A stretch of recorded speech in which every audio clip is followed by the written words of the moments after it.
स्मृतिपुराणानाम् आलयं करुणालयं नमामि भगवत्पादशङ्करं लोकशङ्करं शङ्करं शङ्कराचार्यं केशवं बादरायणं सूत्रभाष्यकृतौ वन्दे भगवन्तौ पुनः पुनः जय ಇವರುಗಳ ಆಶೀರ್ವಾದ ತಗೊಂಡು ಶಾಂಕರ ವೇದಾಂತ ಸೌರಭದಲ್ಲಿ ಇವತ್ತು ಮೊದಲನೇ ಪ್ರಕರಣದಲ್ಲಿ ಧರ್ಮ ಜಿಜ್ಞಾಸೆ ಮುಗಿದು ಇವತ್ತು ನಾನು ಬ್ರಹ್ಮ ಜಿಜ್ಞಾಸೆ ಮಾಡಬೇಕಾಗಿದೆ. ಅದರಲ್ಲಿ ಮೊನ್ನೆ ಸ್ವಲ್ಪ ಮಾಡಿದ್ವಿ. 11ನೇ ಪೇಜಿನಿಂದ 2ನೇ ಪ್ಯಾರದಿಂದ ಮಾಡಬೇಕಾಗಿದೆ. ಆದರೂ ಇಲ್ಲಿ ಸ್ವಲ್ಪ ಮೆಲ್ಕು ಹಾಕ್ಕೊಂಡು ಹೋಗಬೇಕಾಗಿದೆ. ಹಾಕ್ಕೊಂಡು ಹೋಗೋಣ. ಎರಡು ಪ್ರಕಾರದ ಜಿಜ್ಞಾಸುಗಳು, ಧರ್ಮ ಜಿಜ್ಞಾಸೆ, ಬ್ರಹ್ಮ ಜಿಜ್ಞಾಸೆ. ಧರ್ಮ ಜಿಜ್ಞಾಸೆ ಅಂದರೆ ಕರ್ಮಕಾಂಡ, ಉಪಾಸನಕಾಂಡ ಮತ್ತು ಯಮನಿಯಮಗಳು. ಎಲ್ಲ ದೇಶದವರು ಅವರವ್ರ ತಕ್ಕಂತೆ ಧರ್ಮವನ್ನು ಇಟ್ಕೊಂಡಿದ್ದಾರೆ. ನ್ಯಾಯ, ನೀತಿ, ದೇವರು, ದಿಂಡ್ರು, ಧರ್ಮ, ಪಾಪ, ಪುಣ್ಯ, ಒಳ್ಳೆಯದು, ಕೆಟ್ಟದ್ದು, ಇವೆಲ್ಲ ಧರ್ಮ ಜಿಜ್ಞಾಸೆಗೆ ಸಂಬಂಧಪಟ್ಟಿರೋದು. ಅದಾದ ಮೇಲೆ ಬ್ರಹ್ಮ ಜಿಜ್ಞಾಸೆ ಅಂತ ನೋಡಿದ್ರಲ್ಲಿ ಧರ್ಮ ಜಿಜ್ಞಾಸೆ. ಇವತ್ತು ಬ್ರಹ್ಮ ಜಿಜ್ಞಾಸೆ ಬಗ್ಗೆ. ಇಲ್ಲಿ ಬ್ರಹ್ಮ ಜಿಜ್ಞಾಸೆ ಅಂತಂದರೆ ಏನು? ಈಗ ಧರ್ಮ ಜಿಜ್ಞಾಸೆಗೆ ಕರ್ಮಕಾಂಡದಲ್ಲಿ ಹೇಳಿರುವಂಥ ಆ ಕಾರ್ಯಗಳು ಫಸ್ಟ್ ಎತ್ಕೊಂತಾನೆ ನಾವು ಆ ಥಿಯರಿ ತಿಳ್ಕೊಬೇಕು, ಆಮೇಲೆ ಪ್ರಾಕ್ಟಿಕಲ್ಲಾಗಿ ಮಾಡಬೇಕು.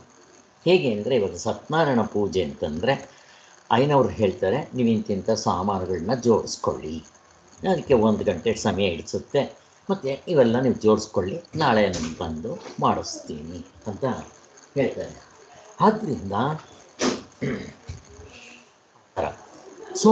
ಇಲ್ಲಿ ಮೊದಲು ಥಿಯರಿ, ಆಮೇಲೆ ಪ್ರಾಕ್ಟಿಕಲ್ ಹೀಗಿರ್ತದೆ. ಇಲ್ಲಿ ಧರ್ಮ ಜಿಜ್ಞಾಸೆಯಲ್ಲಿ ಫಲ ಕೂಡ ಆವಾಗ ಸಿಗೋದಿಲ್ಲ. ಬೇರೆ ಕೆಲವು ಸಿಗೋದಿಲ್ಲ ಅಂತಲ್ಲ, ಕೆಲವು ಬೇರೆ ದೇಶದಲ್ಲಿ, ಬೇರೆ ಕಾಲದಲ್ಲಿ, ಬೇರೆ ಶರೀರದಲ್ಲಿ. ಯಾಕೆ ಈ ಶರೀರ ಸುಟ್ಟಾಕ್ಬಿಡ್ತಾರೆ, ಬೇರೆ ಶರೀರ. ಆದ್ದರಿಂದ ಅಲ್ಲೂ ಅಷ್ಟೇ, ನಾವು ನರಕಕ್ಕೆ ಹೋಗಬೇಕಾದ್ರೆ ಯಾತನಾ ಶರೀರ ಅಂತ, ಮತ್ತೆ ಹುಟ್ಟು ಬಂದರೆ ಬೇರೆ ಶರೀರ ಇರುತ್ತೆ. ಇಷ್ಟು ನಮಗೆ ಧರ್ಮ ಜಿಜ್ಞಾಸೆಯಲ್ಲಿ ಗೊತ್ತು.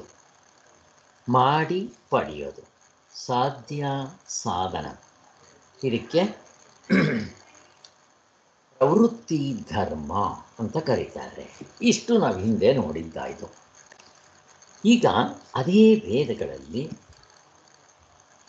ಉಪನಿಷತ್ ಭಾಗ, ಆರಣ್ಯಕ, ವೇದಾಂತ ಅಂತ ಹೇಳ್ತಾರೆ. ಅಲ್ಲಿ ಈ ಬ್ರಹ್ಮ ಜಿಜ್ಞಾಸೆ ಬಗ್ಗೆ ಬರುತ್ತೆ. ಈ ಬ್ರಹ್ಮ ಜಿಜ್ಞಾಸೆ ಅನ್ನೋದು ನಮ್ಮ ವೇದಗಳಿಗೆ ಬಿಟ್ಟರೆ ಇನ್ಯಾವ ಧರ್ಮದವ್ರ ಹತ್ರನೂ ಗೊತ್ತಿಲ್ಲ, ಇಲ್ಲವೂ ಇಲ್ಲ. ಅವ್ರಿಗೆ ಆತ್ಮ ಅಂದರೆ ಗೊತ್ತಿಲ್ಲ, ಬ್ರಹ್ಮ ಅಂದರೆ ಗೊತ್ತಿಲ್ಲ. ಹಾಗೆ ಇದು ಸ್ಪೆಷಾಲಿಟಿ ಆಫ್ ದಿ ನಮ್ಮ ಇದರ ಸನಾತನ ವೈದಿಕ ಧರ್ಮದ್ದು ಸ್ಪೆಷಾಲಿಟಿ ಇದೆ. ಅದರಿಂದನೇ ವೇದ ಪೂರ್ಣವಾಗಿರುವುದು ಅಂತ ಹೇಳ್ತೀವಿ. ಹಾಗಾದರೆ ಬ್ರಹ್ಮ ಜಿಜ್ಞಾಸೆ ಅಂದರೆ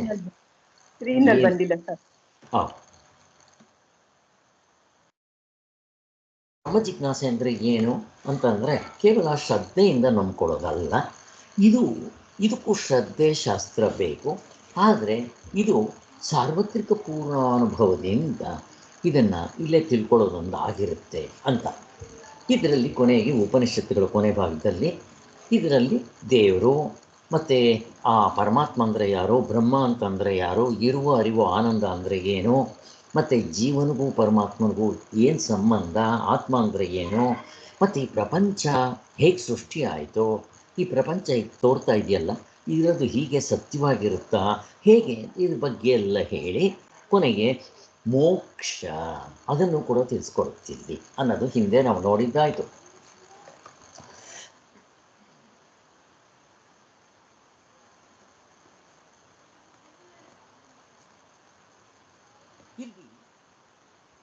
ಈ ಶಾಸ್ತ್ರದ ಮೇಲೆ ಮಾತ್ರ ಡಿಪೆಂಡ್ ಆಗದೆ ಬೆಂಕಿ ಬಿಸಿ ಇದೆ ಅಂತ ಇಟ್ಕೊಂಡು ಇಲ್ಲಿ ಅನುಭವ ಮತ್ತು ಅನುಭವ ಗಮ್ಯವಾದ ತರ್ಕ ಸಾರ್ವತ್ರಿಕ ಪೂರ್ಣ ಅನುಭವದಿಂದ ತೋರಿಸೋದೊಂದು ಹೆಚ್ಚುಗಾರಿಕೆ ಅನ್ನೋದು ಕೂಡ ನಾವು ನೋಡ್ಕೊಂಡ್ವಿ.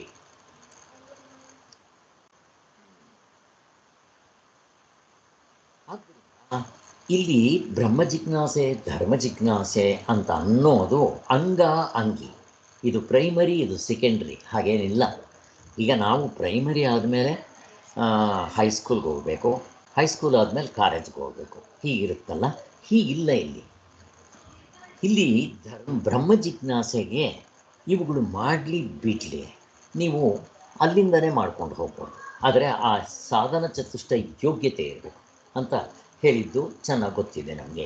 ಆದ್ದರಿಂದ ಇದು ಶೇಷ ಅಂಶ ಅಂಶಿ ಅಂಗ ಇವೆಲ್ಲ ಏನು ಒಪ್ಪೋದಿಲ್ಲ. ಬ್ರಹ್ಮ ಜಿಜ್ಞಾಸೆ ಅನ್ನೋದು ಒಂದು ಸ್ವತಂತ್ರವಾಗಿರೋ ಶಾಸ್ತ್ರ. ಹಾಗೆ ಅಂದ್ಕೊಂಡು ಇವೆರಡಕ್ಕೂ ಕನೆಕ್ಷನ್ ಇಲ್ಲ ಅಂತ ಹೇಳಬಾರ್ದು. ಈಗ ಬ್ರಹ್ಮ ಜಿಜ್ಞಾಸೆಯಿಂದ ನಿಮ್ಮ ಧರ್ಮ ಜಿಜ್ಞಾಸೆಗೆ ಅಸ್ತಿತ್ವ ಬರುತ್ತೆ. ಅಲ್ಲಿಗೆ ಬ್ರಹ್ಮ ಜಿಜ್ಞಾಸೆ ಫೌಂಡೇಶನ್ ಇದ್ದಂಗೆ, ಅದರ ಮೇಲೆ ಧರ್ಮ ಜಿಜ್ಞಾಸೆ ಮನೆ ಕಟ್ಟಿದ್ದೀರ ನೀವು ಅಂತ. ಬೇರೆಯವ್ರದ್ದು ಏನಾಗಿದೆ ಅಂದರೆ ಫೌಂಡೇಶನ್ನೇ ಇಲ್ಲ, ಮನೆ ಕಟ್ಟಿದ್ದಾರೆ, ಅದಕ್ಕೆ ಉದುರೋಗ್ತಾ ಇರುತ್ತೆ ಅವರು. ಯಾರಾದರೂ ಉಫ್ ಅಂದರೆ ಉದುರೋಗುತ್ತೆ. ನಾವು ಕೇಳಿರೋ ಪ್ರಶ್ನೆಗಳಿಗೆ ಉತ್ತರ ಕೊಡೋದಿಲ್ಲ. ಅದಕ್ಕೆ ನಿಮ್ಗೆ ಆ ಇರಾನವನು ಹೇಳಿದ್ದು, ಕರ್ಕೊಂಡೋಗಿ ಯಾರಾದರೂ ಪ್ರಶ್ನೆ ಕೇಳಿದ್ರೆ ಕರ್ಕೊಂಡೋಗಿ ಒದ್ದು ಕಳಿಸಿದ್ರು ಅಂತ. ಇನ್ನೊಂದು ಸಾರಿ ಪ್ರಶ್ನೆ ಕೇಳಿದ್ರೆ ಕೊಂದಾಕ್ಬಿಡ್ತೀವಿ ಅಂತ ಹೆದರಿಸಿದ್ರು. ಅದೇ ನಮ್ಮ ಉಪನಿಷತ್ತುಗಳಲ್ಲಿ ಪ್ರಶ್ನೋಪನಿಷತ್ ಅಂತಿದೆ. ಹೇಗಿದೆ ನೋಡಿ ವ್ಯತ್ಯಾಸ ನೋಡಿ. ಶಿಷ್ಯ ಪ್ರಶ್ನೆಗಳನ್ನ ಕೇಳ್ಬೋದು, ಉತ್ತರ ಹೇಳ್ಬೋದು. ನಾನು ಹೇಳಿದಾಗ ಅವನು ಕುಣಿದಾಡ್ಬಿಟ್ಟು ಅವನು ಹೇಗಿರುತ್ತೆ ಅನ್ನೋದಕ್ಕೆ ಹೇಳಿದ್ದು ಹಾಗೆ. ಸೊ ಇಷ್ಟೆಲ್ಲ ನಾವು ನೋಡಿದ್ದಾಯಿತು.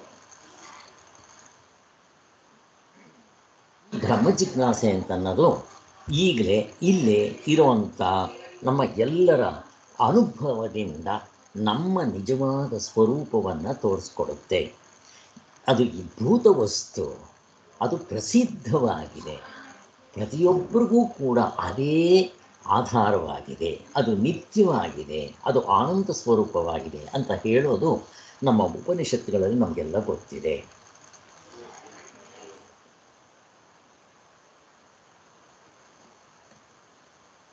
ಸೊ ಅಲ್ಲಾಗಿತ್ತು. ಮತ್ತು ಇನ್ನೊಂದು ಇಂಪಾರ್ಟೆಂಟ್ ಪಾಯಿಂಟ್ ಹೇಳಿಬಿಟ್ಟು ನಾವು ನಿನ್ನೆ ಎಲ್ಲಿಗೆ ಬಿಟ್ಟು ಅಲ್ಲಿ ಮಾಡೋಣ. ಶಂಕರಾಚಾರ್ಯರ ದಿಗ್ವಿಜಯ ಆಗಿದ್ದು ಯಾವುದರಿಂದ ಅಂತಂದರೆ, ಒಂದು ಸಾರ್ವತ್ರಿಕ ಪೂರ್ಣ ಅನುಭವವನ್ನು ತೋರಿಸ್ಕೊಟ್ಟಿದ್ದು, ಎರಡನೇದು ತತು ಸಮನ್ವಯಾತ್ ಅಂತ ಎಲ್ಲ ತತ್ವಗಳು ಇದರಲ್ಲಿ ಸಮನ್ವಯವಾಗುತ್ತೆ ಅನ್ನೋದನ್ನು ತೋರಿಸ್ಕೊಟ್ರು. ಇದರಿಂದ ಶಂಕರಾಚಾರ್ಯರು ದಿಗ್ವಿಜಯ ಮಾಡೋದಕ್ಕೆ ಸಾರ್ಥಕ ಆಯಿತು ಅಂತಲೇ ಹೇಳ್ತಾರೆ. ಮೋಕ್ಷವೆಂಬುದನ್ನು ಇಲ್ಲಿಯೇ ಈಗಲೇ ಜ್ಞಾನ ಸಮಕಾಲದಲ್ಲಿಯೇ ಅನುಭವಕ್ಕೆ ತಂದುಕೊಡ್ಬೋದು ಅಂತ ಶಂಕರಾಚಾರ್ಯರ ದಿವ್ಯ ಅವತಾರ ಅದಕ್ಕೋಸ್ಕರನೇ ಬಂದಿದೆ ಅಂತ ಕೂಡ ಹೇಳ್ತಾರೆ. ಇಲ್ಲಿವರೆಗೂ ಮೊನ್ನೆ ಆಗಿತ್ತು, ಇವತ್ತು ಮುಂದಕ್ಕೆ ಹೋಗೋಣ. ಎರಡು ಜಿಜ್ಞಾಸೆಗಳ ಸಂಬಂಧ. ಇಲ್ಲಿ ಒಂದು ಪ್ರಶ್ನೆ ಎತ್ತಾರೆ, ಯಾವ ಸಂಬಂಧ ಇಲ್ಲ ಅಂತ ಹೇಳಬೇಕಾ ಅಂತ ಸೂತ್ರ ಭಾಷೆಯಲ್ಲಿ ಹೇಳಿದಾಗ, ಧರ್ಮ ಜಿಜ್ಞಾಸೆಗಿಂತ ಸಂಪೂರ್ಣವಾಗಿ ಬ್ರಹ್ಮ ಜಿಜ್ಞಾಸೆಯು ಸ್ವತಂತ್ರವಾಗಿದ್ದು ಈ ಶಾಸ್ತ್ರವೇ ಬೇರೆಯಾಗಿರುವುದರಿಂದ ಇದಕ್ಕೂ ಧರ್ಮ ಜಿಜ್ಞಾಸೆಗೂ ಯಾವ ಸಂಬಂಧವೂ ಇಲ್ವೋ ಅಂತ ಒಂದು ಪ್ರಶ್ನೆ ಎತ್ತಿದಾಗ, ನಿಜ ಹೇಳಬೇಕು ಅಂದರೆ ಧರ್ಮ ಜಿಜ್ಞಾಸೆ ಇಲ್ಲದೆ ಬ್ರಹ್ಮ ಜಿಜ್ಞಾಸೆ ಇರೋದಕ್ಕೆ ಸಾಧ್ಯ ಇದೆ. ಆದರೆ ಇವೆರಡಕ್ಕೂ ಸಂಬಂಧ ಏನು ಅಂದರೆ, ಈ ಧರ್ಮ ಜಿಜ್ಞಾಸೆಯನ್ನು ನಂಬ್ಕೋಬೇಕಾಗಿತ್ತು, ಈಗ ನಂಬ್ಕೋಬೇಕಾಗಿಲ್ಲ. ಯಾಕೆ? ನಮ್ಮ ಈಗಲೇ ಇಲ್ಲೇ ಇನ್ಸ್ಟೆಂಟ್ ಫಲ ಕೊಡುವಂಥ ಮೋಕ್ಷ ಅದೇ ವೇದಗಳಲ್ಲಿ ಕೊನೆಯಲ್ಲಿ ಹೇಳಿರೋ ಉಪನಿಷತ್ತುಗಳಲ್ಲಿ ಮೋಕ್ಷ ಅನ್ನೋದು ಇರೋದರಿಂದ ಇದು ನಮಗೆ ಇಲ್ಲೇ ಫಲ ರಿಸಲ್ಟ್ ಕೊಡುತ್ತೆ, ಬದುಕಿರುವಾಗಲೇ ಈ ಶರೀರದಲ್ಲೇ ಅಂತ ತಗೊಂಡು ರಮಣ ಮಹರ್ಷಿಗಳು, ರಾಮಕೃಷ್ಣ ಪರಮಹಂಸರು, ಬೇಕಾದಷ್ಟು ಜನ ಮುಕ್ತರಾದವರು ಇದ್ದಾರೆ. ಆದ್ದರಿಂದ ಹಾಗೇ ಇಲ್ಲಿ ಧರ್ಮ ಜಿಜ್ಞಾಸೆಗೆ ಇದು ಅಸ್ತಿತ್ವವನ್ನು ಕೊಡುತ್ತೆ. ಹಾಗಂದರೆ ಇದು ಫೌಂಡೇಶನ್ ಇದ್ದಂಗೆ ಧರ್ಮ ಜಿಜ್ಞಾಸೆಗೆ. ಒಂದರ್ಥದಲ್ಲಿ ಇದು ಸ್ವತಂತ್ರ, ಅದರ ಮೇಲೆ ಡಿಪೆಂಡ್ ಆಗಬೇಕಾಗಿಲ್ಲ ಅನ್ನೋದು ಹೇಳಿದ್ದು ನಾವಿಷ್ಟು ತಿಳ್ಕೊಬೇಕಷ್ಟೆ. ಈಗ ಸಾರ್ವತ್ರಿಕ ಅನುಭವದ ಆಧಾರದ ಮೇಲೆ ತೋರಿಸ್ಕೊಡ್ತಾರೆ. ಧರ್ಮ ಜಿಜ್ಞಾಸೆಯು ವೇದದಲ್ಲಿ ಇರುತ್ತಿದ್ದು ಆ ವೇದ ಪ್ರಮಾಣವಲ್ಲವೆಂತಲೂ ಈ ಬ್ರಹ್ಮ ಜಿಜ್ಞಾಸೆ ಸೇಮ್ ಅದನ್ನು ನಾನು ಹೇಳ್ತಾ ಇತ್ತು ಇವಾಗ. ಸೊ ಈ ಧರ್ಮ ಜಿಜ್ಞಾಸೆಯಲ್ಲಿ ಏನು ಮಾಡ್ತಾರೆ ಅಂತಂದರೆ, ಒಂದು ಸತ್ ಮೇಲೆ ಸ್ವರ್ಗ ನರಕ, ಇದು ಇಹಲೋಕ ಪರಲೋಕ, ಇದು ಲೌಕಿಕ ವೈದಿಕ. ಅದರ ಜೊತೆಗೆ ಓಂಕಾರ ಉಪಾಸಕರು ಸತ್ತ ನಂತರ ಆ ಸುಷುಮ್ನ ನಾಡಿಗಳ ಮೂಲಕ ಹೋಗಿದ್ದೆ ಬ್ರಹ್ಮಲೋಕಕ್ಕೆ ಹೋಗ್ತಾರೆ ಅಂತ ಅನ್ನೋದು ಹೇಳಿದ್ರದು. ಅಲ್ಲಿ ಅವರು ಆತ್ಮಜ್ಞಾನವನ್ನು ಪಡೆದು ಮೋಕ್ಷವನ್ನು ಪಡೀತಾರೆ ಅನ್ನೋದಿದೆ. ಅವ್ರು ಮತ್ತೆ ಮುಕ್ತರಾಗ್ಬಿಟ್ರೆ ವಾಪಸ್ ಬರೋಲ್ಲ. ಆದ್ದರಿಂದ ಅದೂ ಕೂಡ ಒಂದರ್ಥದಲ್ಲಿ ನಂಬ್ಕೋಬೇಕು ಅಂತ ಆಗ್ಬಿಡುತ್ತೆ. ಹೇಗೆ ಕರ್ಮಕಾಂಡವೋ ಆ ಉಪಾಸನೆ ಕಾಂಡವೂ ಕೂಡ ನಂಬ್ಕೋಬೇಕು ಅಂತ ಆಗ್ಬಿಡುತ್ತೆ. ಈಗ ಇವೆರಡಕ್ಕೂ ಅಸ್ತಿತ್ವ ಬರಬೇಕಾದ್ರೆ ಈ ಬ್ರಹ್ಮ ಜಿಜ್ಞಾಸೆ, ಯಾಕೆ ಇಲ್ಲೇ ಇನ್ಸ್ಟೆಂಟ್ ರಿಸಲ್ಟ್ ಇರೋದರಿಂದ ಅನ್ನೋ ಒಂದು ತಾತ್ಪರ್ಯ ಇಲ್ಲಿ ತೋರಿಸುತ್ತೆ. ಅದಕ್ಕೂ ಆಗುತ್ತೆ. ಕರ್ಮಕಾಂಡ ಉಪಾಸನ ಕಾಂಡ ಎರಡಕ್ಕೂ ಇದು ಅಸ್ತಿತ್ವವನ್ನು ಕೊಡುತ್ತೆ. ಎರಡನೇದು ಇನ್ನೊಂದೇನಪ್ಪ ಇದರಿಂದ ಉಪಯೋಗ ಅಂತಂದರೆ, ಈಗ ಕರ್ಮಕಾಂಡ ಇವುಗಳಲ್ಲೆಲ್ಲ ಯಾಗ ಯಜ್ಞಗಳು ಬೇಕಾದಷ್ಟು ಸಾಧ್ಯ ಸಾಧನ ಮಾಡಿ ಪಡೆಯೋದು ಎಲ್ಲ ಹೇಳಿದ್ದಾರೆ. ಇವುಗಳನ್ನೇ ಉಪನಿಷತ್ತುಗಳಲ್ಲೂ ಹೇಳಿದ್ದಾರೆ. ಯಾಕೆ ಪ್ರಶ್ನೆ ಕೇಳ್ತಾ ಇರ್ತೀನಿ, ಯಾರಾದರೂ ಉತ್ತರ ಕೊಡೋಂಗಿದ್ರೆ ಕೊಡಿ. ಕರ್ಮಕಾಂಡದಲ್ಲಿ ಹೇಳಿದೆ, ಉಪಾಸನ ಕಾಂಡದಲ್ಲೆಲ್ಲ ಹೇಳಿದೆ, ಮತ್ತು ಇಲ್ಲೂ ಕೂಡ ಅವುಗಳನ್ನೇ ಹೇಳ್ತಾರಲ್ಲ, ಯಾಕೆ? ಯಾರಾದರೂ ಚಿತ್ತಶುದ್ಧಿಗಾಗಿ ಅವುಗಳನ್ನೇ ಅಲ್ಲಿ ಕರ್ಮಕಾಂಡದಲ್ಲಿ ಉಪಾಸನಾ ಕಾಂಡದಲ್ಲಿ ಕಾಮ್ಯ ಕರ್ಮದಿಂದ ಮಾಡೋಕ್ಕೆ ಹೇಳಿದ್ರು. ಈಗ ಅದೇ ಕರ್ಮಗಳನ್ನು ನೀವು ಕರ್ಮಯೋಗ ರೂಪದಲ್ಲಿ ಮಾಡಿದ್ದಾದರೆ ಚಿತ್ತಶುದ್ಧಿಯಾಗಿ ಜ್ಞಾನಕ್ಕೆ ಯೋಗ್ಯತೆಯನ್ನು ಕೊಟ್ಟು ನಿಮ್ಮನ್ನು ಜ್ಞಾನನಿಷ್ಠರಾಗಿ ಮಾಡಿಬಿಡುತ್ತೆ. ಹೇಗಿದೆ ನೋಡಿ ಅಂತ ಎರಡನೇ ಲಾಭ. ಇಷ್ಟು ಅವ್ರು ತೋರಿಸ್ಕೊಟ್ರು. ಪರಂಪರೆಯಿಂದ ಉಪಕಾರ ಆಗುತ್ತೆ ಅಂತಂದ್ಬಿಟ್ಟು ತೋರಿಸ್ಕೊಟ್ರು. ಅಲ್ಲಿಗೆ ಎರಡು ಜಿಜ್ಞಾಸೆಗಳಿಗೂ ಹೇಗೆ ಸಂಬಂಧ ಇದೆ ಅನ್ನೋದನ್ನು ತೋರಿಸ್ಕೊಡ್ತಾ ಇದ್ದಾರೆ. ನಾವು ಅಪ್ರಿಷಿಯೇಟ್ ಮಾಡಬೇಕಾಗಿರುತ್ತೆ. ಇನ್ನು ಅಲ್ಲಿ ಅಭ್ಯುದಯಕ್ಕೆ, ಎಲ್ಲಿ ಧರ್ಮ ಜಿಜ್ಞಾಸೆಯಲ್ಲಿ ಅಭ್ಯುದಯ, ಪ್ರವೃತ್ತಿ ಧರ್ಮ, ಸಾಧ್ಯ ಸಾಧನ ಮಾಡಿ ಪಡೆಯೋದು, ಕರ್ತೃತಂತ್ರ, ಬೇಕಾದರೆ ಮಾಡ್ಬೋದು, ಬೇಡದೇ ಇದ್ದರೆ ಬಿಡ್ಬೋದು, ಇಲ್ಲದಿದ್ದರೆ ಬೇರೆ ರೀತಿ ಮಾಡಬಹುದು. ಇದು ಕರ್ತೃವಿಗೆ ಅಧೀನವಾಗಿ ಮಾಡೋನು ನಾನು, ನನ್ನಿಷ್ಟ. ಹಾಗೆ ಈಗ ಇಲ್ಲಿಂದ ಮೈಸೂರಿಗೆ ಹೋಗಬೇಕು, ಹೈವೇನಲ್ಲಿ ಹೋಗ್ಬೋದು ಬೆಂಗಳೂರಿಂದ, ಇಲ್ಲ ನೀವು ಸುತ್ತಿ ಬಳಸಿ ಹೋಗ್ಬೋದು, ಹೋಗದೆ ಇರಬಹುದು.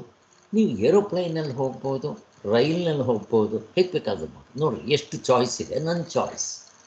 ಹಾಗೆ ಇದು ಕರ್ತೃತಂತ್ರ ಅಂತ ಹೇಳ್ತಾರೆ. ಅದಕ್ಕೋಸ್ಕರ ಅಭ್ಯುದಯಕ್ಕಾಗಿ, ಅಂದರೆ ಈ ಲೋಕದಲ್ಲಿ ಕಾಲ ಇವೆಲ್ಲ, ಈ ಲೋಕದಲ್ಲಿ ನಾನು ಸುಖವಾಗಿರಬೇಕಾದ್ರೆ ಕರ್ಮಕಾಂಡದಲ್ಲಿ ಹೇಳಿರೋ ಧರ್ಮದಿಂದ ನಡ್ಕೊಳ್ರಿ.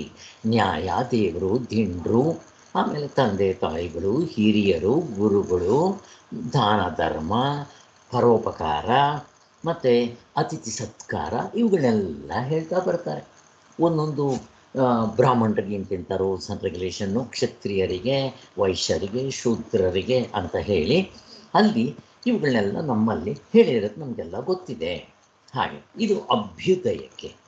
ಹಾಗೆ ಇವುಗಳನ್ನ ಕಾಮ್ಯ ಕರ್ಮದಿಂದ ಮಾಡಬಹುದು. ಅದನ್ನೇ ನೀವು ಕರ್ಮಯೋಗ ರೂಪದಲ್ಲಿ ಮಾಡಿದ್ರೆ ನಿಮಗೆ ಮೋಕ್ಷವನ್ನೇ ಕೊಟ್ಬಿಡುತ್ತೆ ಅನ್ನೋದು ಕೂಡ ಹಾಗೆ.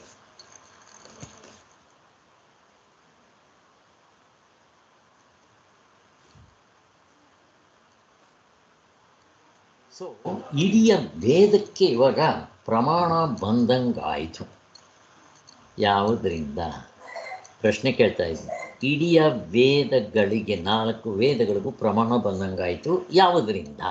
ಬ್ರಹ್ಮ ಜಿಜ್ಞಾಸೆಯಿಂದ.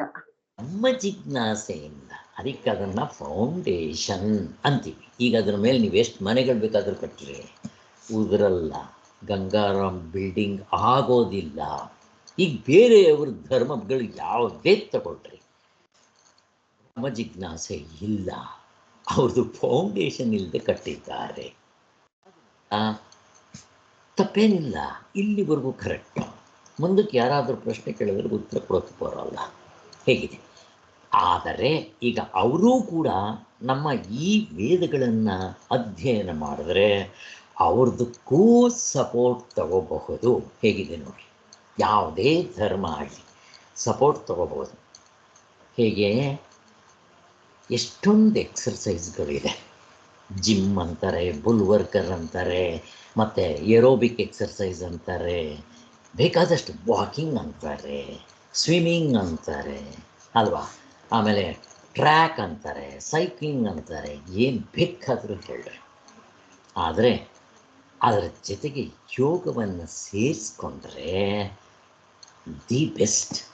ಯೋಗ ಈಸ್ ದಿ ಹೋಲಿಸ್ಟಿಕ್ ಅಪ್ರೋಚ್. ಅದಕ್ಕೆ ಪ್ರಪಂಚದಲ್ಲಿ ಅಷ್ಟು ಫೇಮಸ್ ಆಗಿರೋದು. ಪ್ರಪಂಚದಲ್ಲೇ ಈಗ ಯೋಗ ಡೇ ಅಂತ ಮಾಡಿರೋದು. ಈಗ ನೋಡ್ರಿ, ಚಂದ್ರಲೋಕಕ್ಕೆ ಹೋಗಿದ್ದು ಶರ್ಮಾ ಯಾವಾಗ? ಇಸ್ವಿ ಯಾರಿಗ ಗೊತ್ತಿದೆಯಾ? 1970s ಏನು ಆ ಟೈಮ್ನಲ್ಲಿ ಇರಬೇಕು. ಅವನು ಕೇಳ್ರಿ, ಅವನು ಹೇಳ್ತಾನೆ, ನಾನು ಯೋಗ ಮಾಡಿದ್ದರಿಂದ ಅಲ್ಲಿ ನಾನು ಇರೋದಕ್ಕೆ ಸಾಧ್ಯ ಆಯಿತು ಅಂತಾನೆ. ಅಲ್ಲಿ ನೋಡ್ರಿ, ಚಂದ್ರಲೋಕಕ್ಕೆ ಹೋಗೋವ್ರಿಗೂ ಯೋಗ ಹೆಲ್ಪ್ ಆಯಿತು. ಯಾವ ಫೀಲ್ಡ್ನಲ್ಲಿ ಯೋಗ ಹೆಲ್ಪ್ ಆಗೋಲ್ಲ? ನೀವು ಏನು ಆಮೇಲೆ ಎಲ್ಲ ಸ್ಪೋರ್ಟ್ಸ್ನಲ್ಲೂ ಯೋಗನ ಕಲ್ತ್ಕೊಂಡಿದ್ದರೆ ಇಟ್ ಹೆಲ್ಪ್ಸ್ ಎ ಲಾಟ್. ಹೇಗಿದೆ? ಎಲ್ಲ ಸ್ಪೋರ್ಟ್ಸ್ಗೂ ಯೋಗ ಇಸ್ ದಿ ಬೇಸಿಕ್. ಮತ್ತು ಎಲ್ಲ ಪ್ರೊಫೆಷನ್ಸ್ಗೂ, ಪೊಲಿಟಿಕಲ್ ಲೀಡರ್ಸ್ಗಾಗಲಿ ಎಲ್ಲ ಜನಾಂಗದವ್ರಿಗೂ ಯೋಗ ಇಸ್ ದಿ ಬೆಸ್ಟ್. ಅವ್ನು ಯಾವ ಫೀಲ್ಡ್ನಲ್ಲಿ ಬೇಕಾದರೂ ಇರಲಿ. ಅದು ಎಸ್ಪೆಷಲಿ ಈಗಂತೂ ಈ ಕಂಪ್ಯೂಟರೈಸ್ಡ್ ಇದಾಗಿದೆಯಲ್ಲ, ಅವ್ರಿಗೆ ಹೆಲ್ಪ್ ಆಗುತ್ತೆ. ಇನ್ನು ಹಾಸ್ಪಿಟಲ್ಗಳಲ್ಲಿ ಸೈಕೋಸೊಮ್ಯಾಟಿಕ್ ಎಲಿಮೆಂಟ್ಸ್ ಯೋಗ. ನೀವು ಆಯುರ್ವೇದ ಹಾಸ್ಪಿಟ್ಲಿಗೆ ಹೋಗ್ರಿ, ಯೋಗ. ಇಂಗ್ಲೀಷ್ ಔಷಧಿ ಬನ್ನಿರಿ, ಯೋಗ. ಹೋಮಿಯೋಪತಿಗೆ ಹೋಗ್ರಿ, ಯೋಗ ಮಾಡಿರಿ, ಯೋಗ ಮಾಡಿರಿ. ನಾನು ಏನು ಹೇಳ್ತಾ ಇದ್ದೀನಿ ಅಂತಂದರೆ, ಎಕ್ಸರ್ಸೈಸ್ ಬಗ್ಗೆ ಯೋಗ ಅಂತ ಅನ್ನೋದು ಹೇಗೆ ಫೌಂಡೇಶನ್ ಇದ್ದು ಅದರ ಮೇಲೆ ನೀವು ಏನು ಬೇಕಾದರೂ ಮಾಡಿರಿ, ವಾಕಿಂಗ್ ಮಾಡಿರಿ, ಆವಾಗ ಏನು ಬೇಕಾದರೂ ಮಾಡಿರಿ. ಆವಾಗ ಅದಕ್ಕೆ ಹೇಗೆ ಬೆಲೆ ಬರುತ್ತೋ ಹಾಗೆ ಸೈಂಟಿಸ್ಟ್ಗಳಿಗೆ ಯೋಗ, ಡಾಕ್ಟರ್ಗಳಿಗೆ, ಪೇಷಂಟ್ಗಳಿಗೆ, ಸೈಕೋಸೊಮ್ಯಾಟಿಕ್ ಎಲಿಮೆಂಟ್ಸ್ಗಳಿಗೆ. ಹಾಗೆ ಇಲ್ಲಿ ಈ ಬ್ರಹ್ಮ ಜಿಜ್ಞಾಸೆ ಅಂತ ಅನ್ನೋದು ಎಲ್ಲ ಧರ್ಮದವರೆಗೂ ಬೇಸ್ ಇದ್ದಂಗೆ, ಫೌಂಡೇಶನ್ ಇದ್ದಂಗೆ, ಯೋಗ ಇದ್ದಂಗೆ, ಹೋಲಿಸ್ಟಿಕ್ ಅನ್ನೋದನ್ನು ನಾವು ಅರ್ಥ ಮಾಡ್ತೀವಿ. ಆದ್ದರಿಂದ ಇಲ್ಲಿ ಅಂಗಿ, ಪ್ರೈಮರಿ, ಸೆಕೆಂಡರಿ ಅವೆಲ್ಲ ಏನಿಲ್ಲ ಹಾಗೆ. ಆದರೆ ಈ ಬ್ರಹ್ಮ ಜಿಜ್ಞಾಸೆ ಹಿಂದೆ ಕೂಡ ಅದನ್ನು ಹೇಳಿದರು. ಏನು ಹೇಳಿದ್ರು? ಬ್ರಹ್ಮ ಜಿಜ್ಞಾಸೆ, ಅಥಾತೋ ಬ್ರಹ್ಮ ಜಿಜ್ಞಾಸೆ, ಅದು ಆದ ನಂತರ ಅಂದಾಗ ವೇದಗಳನ್ನ ಓದ್ಕೊಂಡು ಮಾಡಬೇಕು ಅಲ್ಲ, ಕರ್ಮಕಾಂಡ ಬಾಡ್ಕೊಂಡು ಮಾಡಬೇಕು ಅಲ್ಲ, ಉಪಾಸನೆ ಕಾಂಡ ಬಾಡ್ಕೊಂಡು ಮಾಡಬೇಕು ಅಲ್ಲ, ವೇದಾಂಗಗಳನ್ನ ಓದ್ಕೊಂಡು ಮಾಡಬೇಕು ಯಾವುದೂ ಅಲ್ಲ. ಕೊನೆಗೆ ಈ ಅಧಿಕಾರಿ ಸಂಪತ್ತು ಯಾರಿಗಿದ್ದರೆ ಅವ್ರಿಗೆಲ್ಲ ಹೊಂದ್ಬಿಡುತ್ತೆ ಅಂದಾಗ, ಇದು ಹಿಂದೂಗಳಿಗೆ, ಮುಸ್ಲಿಮ್ಗೆ, ಕ್ರಿಶ್ಚಿಯನ್ಗೆ, ದೇವತೆಗಳಿಗೆ, ರಾಕ್ಷಸರಿಗೆ, ಯಕ್ಷಸರಿಗೆ, ಋಷಿಗಳಿಗೆ, ಮನುಷ್ಯರಿಗೆ ಪ್ರಶ್ನೆನೇ ಇಲ್ಲ. ಹೇಗಿದೆ? ಆ ಸಾಧನ ಚತುಷ್ಟ ಯೋಗ್ಯತೆ ಇದ್ದರೆ ಎಲ್ಲರೂ ರೆಕ್ಟಿಫೈ ಹೇಳ್ತಾರಲ್ಲ, ಎಂಥ ಒಂದು ದೊಡ್ಡತನ ಇದು. ಅದಕ್ಕೋಸ್ಕರ ಜಗತ್ತಿನ ಯಾವುದೇ ಧರ್ಮದವರಾಗಲಿ, ಯಾವ ಮೂಲೆಯಲ್ಲಿ ಬೇಕಾದರೂ ಇರಲಿ, ಜಾತಿಯವರಾಗಲಿ, ಮತದವರಾಗಲಿ, ದೇಶದವರಾಗಲಿ, ನಿರ್ಬಂಧ ಇಲ್ಲ. ಅಷ್ಟು ಮಾತ್ರ ಅಲ್ಲ, ಇವಾಗ ನಾನು ಹೇಳಿದ್ನಲ್ಲ, ಇಷ್ಟು ಆ ಬ್ರಹ್ಮನಿಂದ ಹಿಡಿದು ಪ್ರಾಣಿಗಳವರೆಗೂ ಎಲ್ರಿಗೂ ಆಗುತ್ತಿರೋ. ಅಷ್ಟು ಮಾತ್ರ ಅಲ್ಲ, ಸತ್ಯಯುಗದಲ್ಲಿ ಆಗ್ತಾಯಿತ್ತು, ತ್ರೇತಾಯುಗ, ದ್ವಾಪರ ಯುಗ, ಈ ಕಲಿಯುಗ ಆಗುತ್ತೆ. ಮತ್ತು ತಿರ್ಗಾ ಪ್ರಳಯ ಆಗಿ ಮತ್ತೆ ಹುಟ್ಟು ಬರುತ್ತೆ ಅಂತ ಇಟ್ಕೊಳ್ರಿ. ಮಹಾಪ್ರಳಯ ಆಗಿ ತಿರ್ಗಾ ಸೃಷ್ಟಿ ಆಗಲೂ ಕೂಡ ಇದು ಹೆಲ್ಪ್ ಆಗುತ್ತೆ. ಅಕಸ್ಮಾತ್ ನಾವು ಸತ್ತು ತಿರ್ಗಾ ಹುಟ್ಟು ಬಂದರೆ ಹೆಲ್ಪ್ ಆಗುತ್ತೆ. ಹೇಗಿದೆ? ಇದಕ್ಕಿಂತ ಇನ್ನೇನಪ್ಪ ಬೇಕು ನಿಮಗೆ?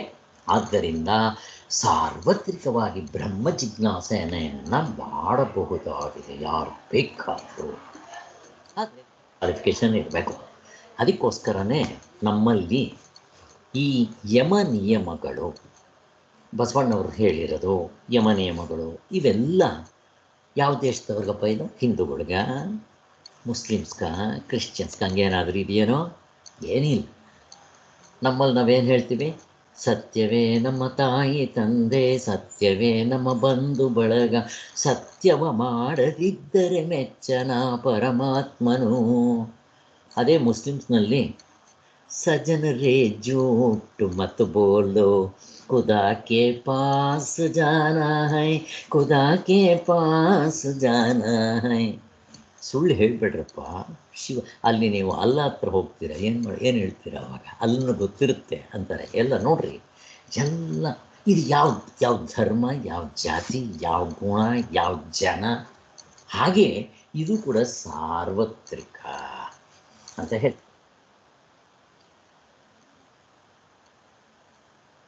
ಬ್ರಹ್ಮ ಜಿಜ್ಞಾಸೆ ಆಗೋದರ ಫಲಗಳನ್ನು ತಿಳಿಸಿದ ಶ್ರೇಯಸ್ಸು ಆಗ ಕೀರ್ತಿ ಯಾರಿಗಿದೆ? ಸನಾತನ ವೈದಿಕ ಧರ್ಮಕ್ಕೆ ಮಾತ್ರ. ಎಲ್ಲರೂ ಉಪಯೋಗಿಸ್ಕೊಳ್ರಿ.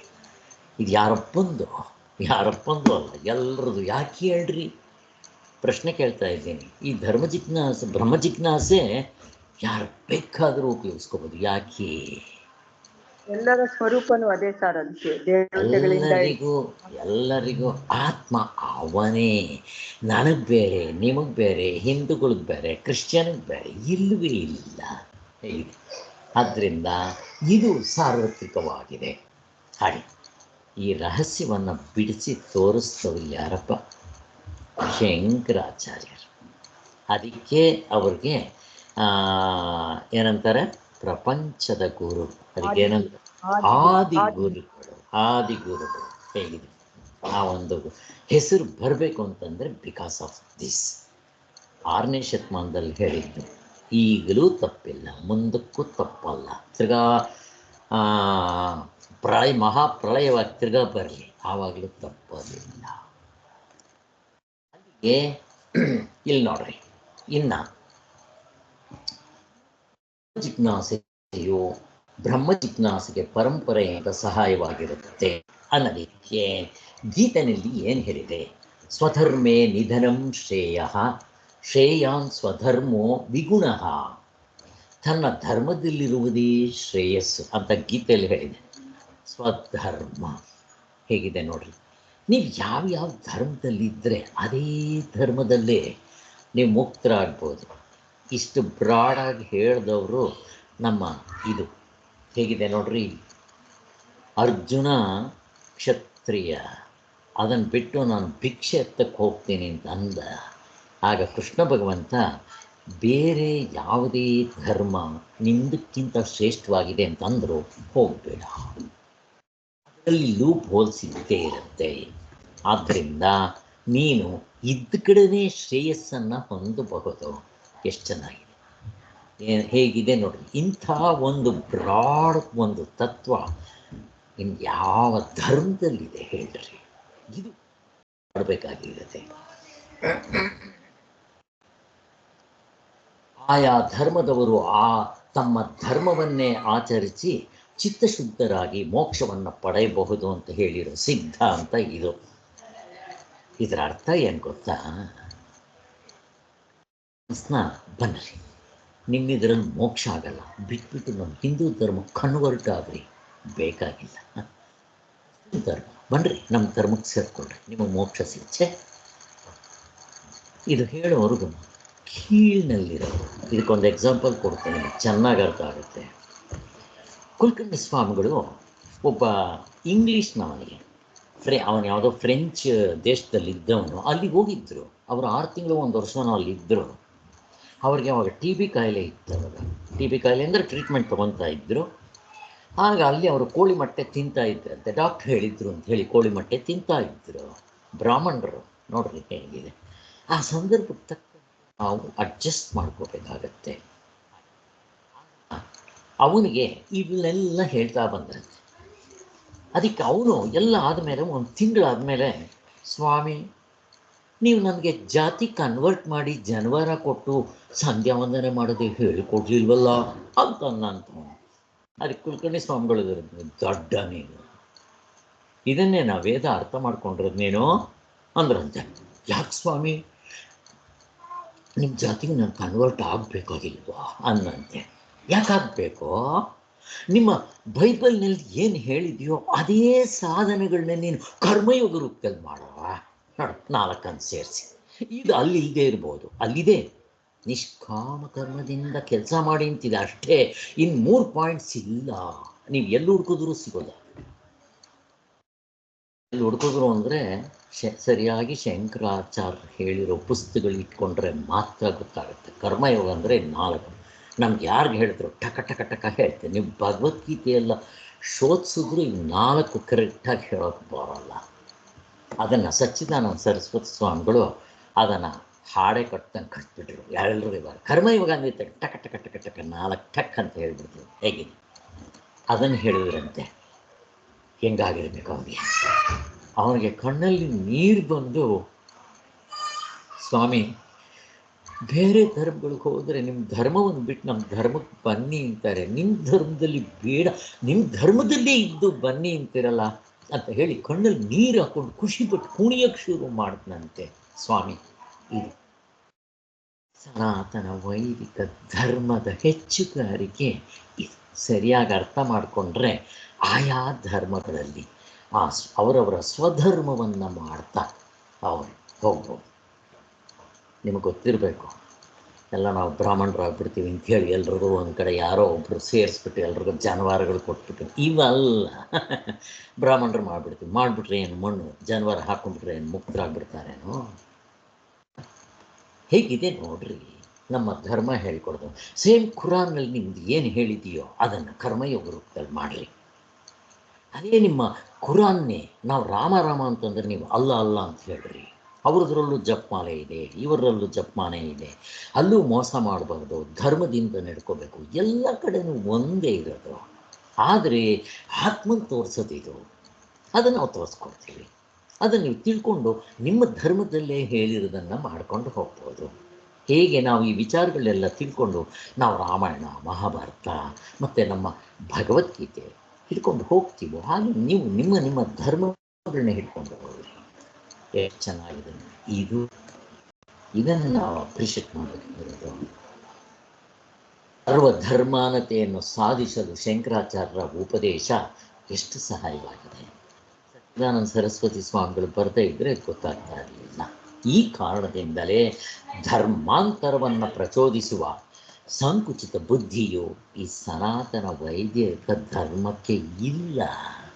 ಹೇಗೆ ಬೇರೆಯವರು ಯಾಕೆ ಮಾಡ್ತಾರೆ ಅಂತಂದರೆ ಅವ್ರಿಗೆ ಇವ್ರಿಗೆ ಕಿತ್ತಾಡೋದು ಮತ್ತು ಇವ್ರಿಗೆ ದುಡ್ಡು ಕೊಟ್ಟು ಕ್ರಿಶ್ಚಿಯನ್ ಧರ್ಮಕ್ಕೆ ಸೇರಿಸ್ಕೊಳ್ಳೋದು. ಯಾಕೆ ಅಂದರೆ ಗೊತ್ತಿಲ್ಲ, ಸರಿ ಇಲ್ಲ ಅದು. ಬಟ್ ಬೈಬಲ್ನಲ್ಲಿ ಹಾಗೇನು ಹೇಳಿಲ್ಲ, ಈ ಕುರಾನ್ನಲ್ಲಿ ಹಂಗೇನು ಹೇಳಿಲ್ಲ.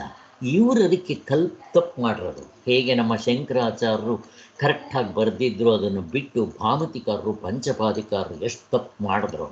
ಇಲ್ಲೇ ಈ ಥರ ಆದಮೇಲೆ ಬೇರೆ ಕಡೆ ಯಾಕೆ ಆಗಬಾರ್ದು? ಹಿಂಗೆಲ್ಲ ಆಗಿರುತ್ತೆ ಅನ್ನೋದಕ್ಕೋಸ್ಕರ ನಾವು ಈಗ ಅರ್ಥ ಮಾಡ್ಕೋಬೇಕು. ಮಂತ್ರೋಪದೇಶ ಕೊಡ್ತೀವಿ ಸ್ವಾಮಿ ಅಂತ ಕೇಳಿದ್ನಂತವ. ಹೀಗಿದೆ ನೋಡ್ರಿ, ಹೇಗಿದೆ. ಅವನಿಗೆ ತತ್ವವನ್ನು ಆರಾಮಾಗಿ ತಿಳಿಸ್ಕೊಟ್ರು. ಎಚ್ಚರ ಕನಸು ನಿದ್ದೆ ಸಾರ್ವತ್ರಿಕ ಪೂರ್ಣ ಅನುಭವದಿಂದ ಮುಗಿದೋಯ್ತು. ಎಚ್ಚರ ಕನಸು ನಿದ್ದೆ ಯಾರಪ್ಪಂದು ಅವನು ಕ್ರಿಶ್ಚಿಯನ್ ಆಗಲಿ ಮುಸ್ಲಿಮ್ ಆಗಲಿ ಹುಟ್ಟಾಗ್ಲಿಂದ ಸಾಯೋವರೆಗೂ ಬೆಳಗ್ಗೆಯಿಂದ ರಾತ್ರಿವರೆಗೂ 24 ಗಂಟೆಯಲ್ಲಿ ಈ 3 ಅವಸ್ಥೆಗಳಲ್ಲಿರಬೇಕು. ಹೇಗೆ ವಿವೇಕಾನಂದರಲ್ಲಿ ಹೋಗಿ ಭಾಷಣ ಮಾಡಿದ್ದೆಲ್ಲ ಹೇಗಿದೆ ನೋಡ್ರಿ, ಹೇಗಿದೆ ಇದು ಸನಾತನ ವೈದಿಕ ಧರ್ಮ ಅಂದರೆ ಹೇಗಿರುತ್ತೆ ಅನ್ನೋದು ನಾವು ಅಪ್ರಿಷಿಯೇಟ್ ಮಾಡಬೇಕು. ಅಂಥ ದೇಶದಲ್ಲಿ ಹುಟ್ಟಿರೋದ್ರಿಂದ ನಾವು ದೇಶದಲ್ಲಿ ಹುಟ್ಟಿದೆಯಲ್ಲ ಇದೆ ಅಂದರೆ ವಿವೇಕಾನಂದರಲ್ಲಿ ಸತ್ತೋಗ್ತೀನಿ ಅಂತ ಗೊತ್ತಾದಾಗ ನಾನು ಅಲ್ಲಿ ಸಾಯಬಾರ್ದು, ಬಂದು ನಮ್ಮ ಭಾರತದಲ್ಲಿ ಪ್ರಾಣ ಬಿಡಬೇಕು ಅಂತ ಹೇಳಿ ಇಲ್ಲಿ ಬಂದು ಅವರು ಪ್ರಾಣ ಬಿಡ್ತಾರೆ. ಏನಿದೆ ಈ ಭೂಮಿಯಲ್ಲಿ. ಶ್ರೀರಾಮಚಂದ್ರ ಅರಣ್ಯಕ್ಕೆ ಹೋಗುವಾಗ ಮಣ್ಣು ತಗೊಂಡೋಗ್ತಾನೆ ಅಲ್ಲಿಂದ, ಎಲ್ಲ ಒಂದೇ, ಅಲ್ಲಿ ಕೂಡ ಎಲ್ಲ ನಮ್ಮ ಇಂಡಿಯಾ ದೇಶನೇ. ಆದರೂ ನಾನು ಅಯೋಧ್ಯ ಅಂತಂದರೆ ನನ್ನ ತಾಯಿ, ನಾನು ಹುಟ್ಟಿ ಬೆಳೆದಿದ್ದಿಲ್ಲಿ ಅಂತ ಮಣ್ಣು ತೊಗೊಂಡೋಗಿ ಆ ತಾಯಿನ ಪ್ರತಿದಿನ ಪೂಜೆ ಮಾಡಿ, ಎಂಥ ಒಂದು ಧರ್ಮ ಇವೆಲ್ಲ ಹುಟ್ಟಿರೋ. ಇದು ಹೇಗೆ ನಮ್ಮ ಮೊಮ್ಮಕ್ಕಳು ಬಂದರೆ ಮೊದಲನೇ ಸಲ ಅಲ್ಲೇ ಏರ್ಪೋರ್ಟ್ನಲ್ಲೇ ಅವ್ರು ಕಾಲಿಟ್ಟಿದ ತಕ್ಷಣ ಅಲ್ಲಿ ಭೂಮಿಗೆ ನಮಸ್ಕಾರ ಮಾಡಿಸಿ, ಕೆಲವರೆಲ್ಲ ನಗ್ತಾ ಇದ್ರು, ನೀವೇನಾದರೂ ನಕ್ಕೊಳ್ರಿ ಅಂತ ಹೇಳಿ. ಅಂಥ ಒಂದು ಪುಣ್ಯ ಭೂಮಿ ಇದು, ಅದಕ್ಕೋಸ್ಕರನೇ ಪುಣ್ಯ ಭೂಮಿ ಅಂತ ಕರೆಯೋದು.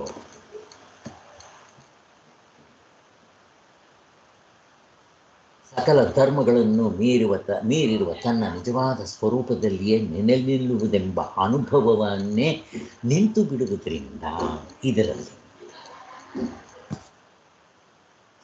ಧರ್ಮಾನ್ ಪರಿತ್ಯಜ್ಯ ಮಾಂ ಏಕಂ ಶರಣಂ ವ್ರಜ, ಗೀತೆಯಲ್ಲೇ ಹೇಳಿರೋದು. ಎಲ್ಲ ಅಧರ್ಮಗಳನ್ನು ಕೈಬಿಟ್ಟು ಏಕವಾದ ನನ್ನನ್ನೇ ಶರಣು ಹೊಂದು. ಇಲ್ಲಿ ಧರ್ಮ ಅಧರ್ಮಗಳನ್ನು ಮೀರಿರೋ ತತ್ವ ಬ್ರಹ್ಮ ನನ್ನ ನಿಜವಾದ ಸ್ವರೂಪ ಅಂತ ತೋರಿಸ್ಕೊಡ್ತೀವಿ. ಆದ್ದರಿಂದ ವೇದಾಂತವು ನಮ್ಮ ಕರ್ಮಕಾಂಡ ಜಿಜ್ಞಾಸೆಗೂ ಬೇರೆ ಧರ್ಮದವರಿಗೂ ಆಧಾರ, ಅಸ್ತಿತ್ವ, ಫೌಂಡೇಶನ್ ಇದ್ದಂಗೆ. ಆದ್ದರಿಂದ ಇದು ಧರ್ಮ ಅಧರ್ಮಗಳನ್ನು ಮೀರುವ ತತ್ವವನ್ನು ಕೂಡ ಬೋಧಿಸುತ್ತದೆ. ಆದ್ದರಿಂದ ವೇದಾಂತವು ಯಾವ ಧರ್ಮಕ್ಕೂ ವಿರೋಧವಿಲ್ಲ. ಹೇಗಿದೆ? ವಿರೋಧ ಇಲ್ಲ. ಇನ್ನೂ ಒಂದು ನಿಮಗೆ ಗೊತ್ತಿರಬೇಕಲ್ಲ, ಅದ್ವೈತಕ್ಕೆ ವೈರಿಗಳು ಇಲ್ಲ. ಅದು ಒಂದೇ ಇರೋದು, ಎರಡನೇದು ಇಲ್ಲವೇ ಇಲ್ಲ. ಅಲ್ಲಿ ಇವರು ಗೌಡಪಾದರು ಹೇಳ್ತಾರೆ, ಯಾರೂ ಇಲ್ಲ, ಅದ್ವೈತಕ್ಕೆ ವೈರಿಗಳೇ ಇಲ್ಲ. ಹೇಗೆ?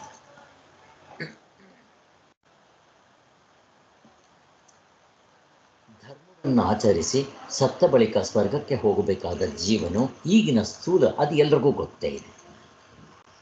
ಎಲ್ಲ ಧರ್ಮದವರು ಈ ಶರೀರ ನಾನಲ್ಲ ಅಂತ ಗೊತ್ತು. ಯಾಕೆ?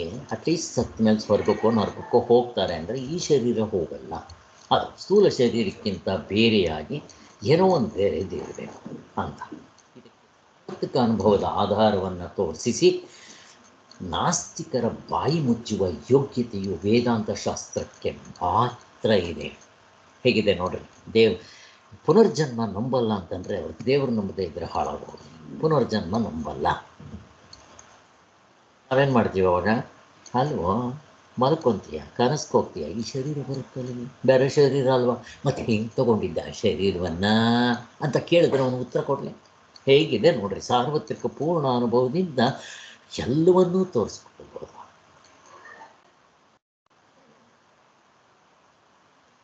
ಅದೇ ರೀತಿ ನಿಜವಾದ ಸ್ವರೂಪ ಈ ಶರೀರವಲ್ಲ, ಜನಕ ಮಹಾರಾಜನಲ್ಲ, ಭಿಕ್ಷುಕನಲ್ಲ ಅಂತ ಅದನ್ನು ಕೂಡ ತೋರಿಸ್ತೀವಿ. ಅವನು ಸ್ವಲ್ಪ ಪೇಷನ್ಸಿಂದ ಕೂತ್ಕೊಂಡು ಕೇಳಿದ್ದಾದರೆ. ಹಾಗೆ ಅಲ್ಲಿಗೆ ಸ್ವರ್ಗ ನರಕಾದಿಗಳು, ಪೂರ್ವಜನ್ಮ ಪುನರ್ಜನ್ಮ ಇವುಗಳೆಲ್ಲ ತೋರಿಸುತ್ತೆ, ಅದಕ್ಕೆ ಆಧಾರ ಬರುತ್ತೆ ಅಂತ ಹೇಳ್ತಾ ಇದ್ದಾರೆ.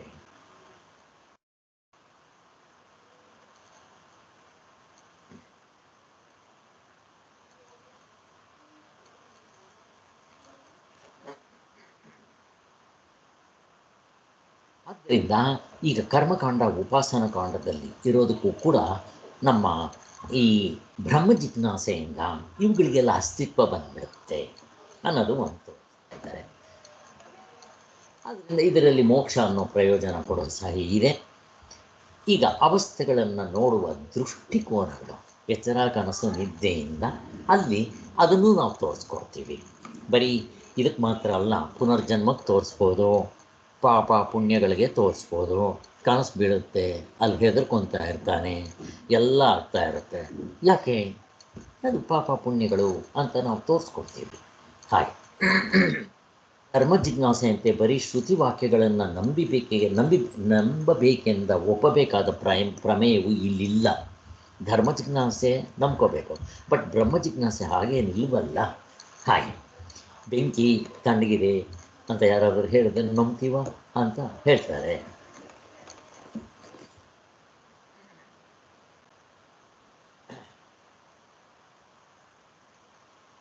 ಇಲ್ಲಿ ಶಾಸ್ತ್ರದಲ್ಲಿ ನಾನು ಯಾವಾಗಲೂ ಅದನ್ನು ಹೇಳ್ತಾ ಇರ್ತೀನಿ, ಬೆಂಕಿ ತಣ್ಣಗಿದೆ ಅನ್ನೋದು. ನೋಡಿ ಶಾಸ್ತ್ರದಲ್ಲಿ ಏನು ಹೇಳ್ತಾರೆ ಅಂದರೆ, ನ ಧರ್ಮ ಜಿಜ್ಞಾಸಾಯಮೇವ ಶ್ರುತ್ಯಾದಯ ಏವ ಪ್ರಮಾಣಂ. ಜಿಜ್ಞಾಸೆಯಲ್ಲಿ ಶ್ರುತಿ ಮಾತ್ರವೇ ಪ್ರಮಾಣ. ಆದರೆ ಬ್ರಹ್ಮ ಜಿಜ್ಞಾಸಾಯಂ ಕಿಂತು ಶ್ರುತ್ಯಾದಯ ಪ್ಲಸ್ ಅನುಭವದಯಶ್ಚ ಯಥಾ ಸಂಭವ ಮಿಹ ಪ್ರಮಾಣಂ. ಈ ಬ್ರಹ್ಮ ಜಿಜ್ಞಾಸೆಗೆ ಅನುಭವ ಮತ್ತು ಅನುಭವ ಗಮ್ಯವಾದ ತರ್ಕ ಅಂತ ಶಾಸ್ತ್ರದ ಒಂದು, ಈಗೆಲ್ಲ ಕೆಲವರೆಲ್ಲ ಶಾಸ್ತ್ರವನ್ನು ಕೇಳ್ತಾ ಇರ್ತೀರ, ಅದಕ್ಕೆ ಓದ್ತಾ ಇದ್ದೀನಿ. ಆದ್ದರಿಂದ ಅನುಭವಾನುವತ್ ಭೂತವಸ್ತು ವಿಷಯತ್ವಾಚ್ ಬ್ರಹ್ಮಜ್ಞಾನಸ್ಯ ಅನ್ನೋದು ಸೂತ್ರವಾಕ್ಯ 1:1-2 ಸ್ಪಷ್ಟವಾಗಿ ತೋರಿಸ್ಕೊಟ್ಟಿದ್ದಾರೆ ಅಂತ ಕೂಡ ಹೇಳ್ತಾರೆ. ಇಲ್ಲಿ ಶ್ರುತಿ ಮಾತ್ರವೇ ಪ್ರಮಾಣವಲ್ಲ, ಅನುಭವ ಮತ್ತು ಅನುಭವ ಗಮ್ಯವಾದ ತರ್ಕವೂ ಕೂಡ ಇಲ್ಲಿ ಪ್ರಮಾಣ ಆಗುತ್ತೆ ಅಂತ ತೋರಿಸಿದ್ದಾರೆ. ವಿರುದ್ಧವಾಗಿ ಹೇಳಿದರೆ ಶ್ರುತಿಯೂ ಸಹ ಪ್ರಮಾಣ ಆಗಲಾರದು ಅಂತ ಕೂಡ ಹೇಳಿದ್ದಾರೆ. ಯಾವಾಗಲೂ ಬೆಂಕಿ ತಣ್ಣಗಿದೆ ಇವೆಲ್ಲ ಹೇಳ್ತಾ ಇರ್ತೀವಲ್ಲ, ಅದಕ್ಕೆ ಶಂಕರಾಚಾರ್ಯರು ಇಲ್ಲಿ ನಿರ್ದಾಕ್ಷಿಣ್ಯವಾಗಿ ಇದನ್ನು ತೋರಿಸ್ಕೊಟ್ಟಿದ್ದಾರೆ. ಏನಂತ, ನಹಿ ಶ್ರುತಿ ಶತಮಪಿ, 100 ಶ್ರುತಿಗಳು ಬಂದು ಹೇಳೋದು ಏನಂತ, ಶೀತಃ ಅಗ್ನಿ, ಬೆಂಕಿ ತಣ್ಣಗಿದೆ ಅಂತ ಹೇಳಿದ್ರೆ ನಂಬ್ತೀರಾ? ಅಪ್ರಕಾಶೋ ವಾ ಇತಿ ಬ್ರುವಾತ್ ಪ್ರಾಮಾಣ್ಯ ಮುಪ್ಪೈತಿ. ಬೆಂಕಿಯು ತಣ್ಣಗಿದೆ, ಅದಕ್ಕೆ ಪ್ರಮಾಣವಿಲ್ಲ ಎಂದು 100 ಶ್ರುತಿಗಳು ಹೇಳಿದರು. ಅದು ಅನುಭವಕ್ಕೆ ವಿರುದ್ಧವಾಗಿರುವುದರಿಂದ ಈ ವಾಕ್ಯ ಪ್ರಮಾಣ ಆಗೋದಿಲ್ಲ. ಹೇಗಿದೆ ಇವಿದೆ ನೋಡ್ರಿ. ಇದನ್ನು ನಮ್ಮ ಸಚ್ಚಿದಾನಂದ ಸರಸ್ವತಿ ಸ್ವಾಮಿಗಳು ಬಂದ ಮೇಲೆ ತೋರಿಸಿದ್ರು. ಯಾರು ಹೇಳ್ತಾ ಇದ್ರು ಈ ಥರ ಮಾತುಗಳನ್ನ? ಯಾಕೆಂದರೆ ಅವರು ಇದನ್ನು ಹಿಡ್ಕೊಂಡ್ಲೇ ಇಲ್ಲ. ಪಂಚಪಾದಿಕ ಭಾಮತಿಕಾರದ್ದು ಇಟ್ಕೊಂಡ್ರು, ಹೊರಟರು ಎಲ್ಲ ಯತ್ವ ತತ್ವ ಹೋಗೋದಕ್ಕೆ. ಮತ್ತೆ ಕರ್ಮಕಾಂಡ ಉಪಾಸನ ಕಾಂಡ ಥರ ನಂಬಿಕೊಳ್ಳ್ರಿ ಏನು ಮೋಕ್ಷವನ್ನು ಕೂಡ ಆಗ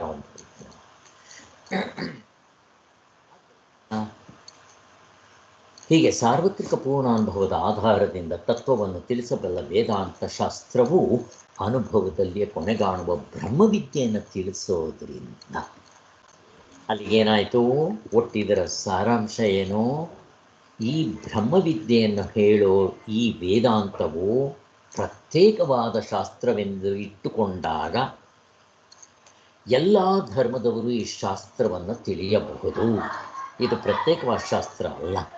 ಬ್ರಹ್ಮ ಜಿಜ್ಞಾಸೆ ಧರ್ಮ ಜಿಜ್ಞಾಸೆ ಎರಡೂ ಒಂದೇ ವೇದದಲ್ಲಿ ಬಂದಿದೆ. ಆದರೆ ಈಗ ಫಾರ್ ಎಕ್ಸಾಂಪಲ್ ಒಂದು ವೇದ 100 ಪೇಜ್ ಇದೆ ಅಂತ ಇಟ್ಕೊಳ್ರಿ. ಆ 100 ಪೇಜ್ನಲ್ಲಿ 75 ಪೇಜು ಕರ್ಮಕಾಂಡ ಮತ್ತು ಉಪಾಸನ ಕಾಂಡ ಇರ್ಬೋದು. ಇನ್ನು ಜ್ಞಾನಕಾಂಡಕ್ಕೆ ಬರೀ 25 ಪೇಜು. ಯಾಕೆ ಪ್ರಶ್ನೆ ಕೇಳ್ತಾರೆ. ಜನ ಎಲ್ಲ ಮಾಡಿ ಪಡೆಯೋದ್ರ ಕಡೆನೆ ಆಸಕ್ತಿ ಸರ್. ಈ ಜ್ಞಾನ ಯಾರಿಗೂ ಬೇಡ, ನಮ್ಮ ಸ್ವರೂಪನೇ ಆದ್ರೂ ಯಾರಿಗೂ ಆಸಕ್ತಿ ಇಲ್ಲ ಅದರಲ್ಲಿ. ಸೊ ಇಲ್ಲಿ ಮೋಕ್ಷ ಅಂತಂದರೆ ಯಾರಿಗೂ ಬೇಡ. ಇನ್ನು ಏನಾದರೂ ಹೇಳ್ರಿ, ಏನಾದರೂ ಮಾಡಿ ಪಡೆಯೋದು, ಅದಕ್ಕೋಸ್ಕರನೇ ಅದಕ್ಕೆ ಜಾಸ್ತಿ ಜನ ಇರೋದರಿಂದ ಮುಕ್ತರಾಗವ್ರು ಎಷ್ಟು ಜನ?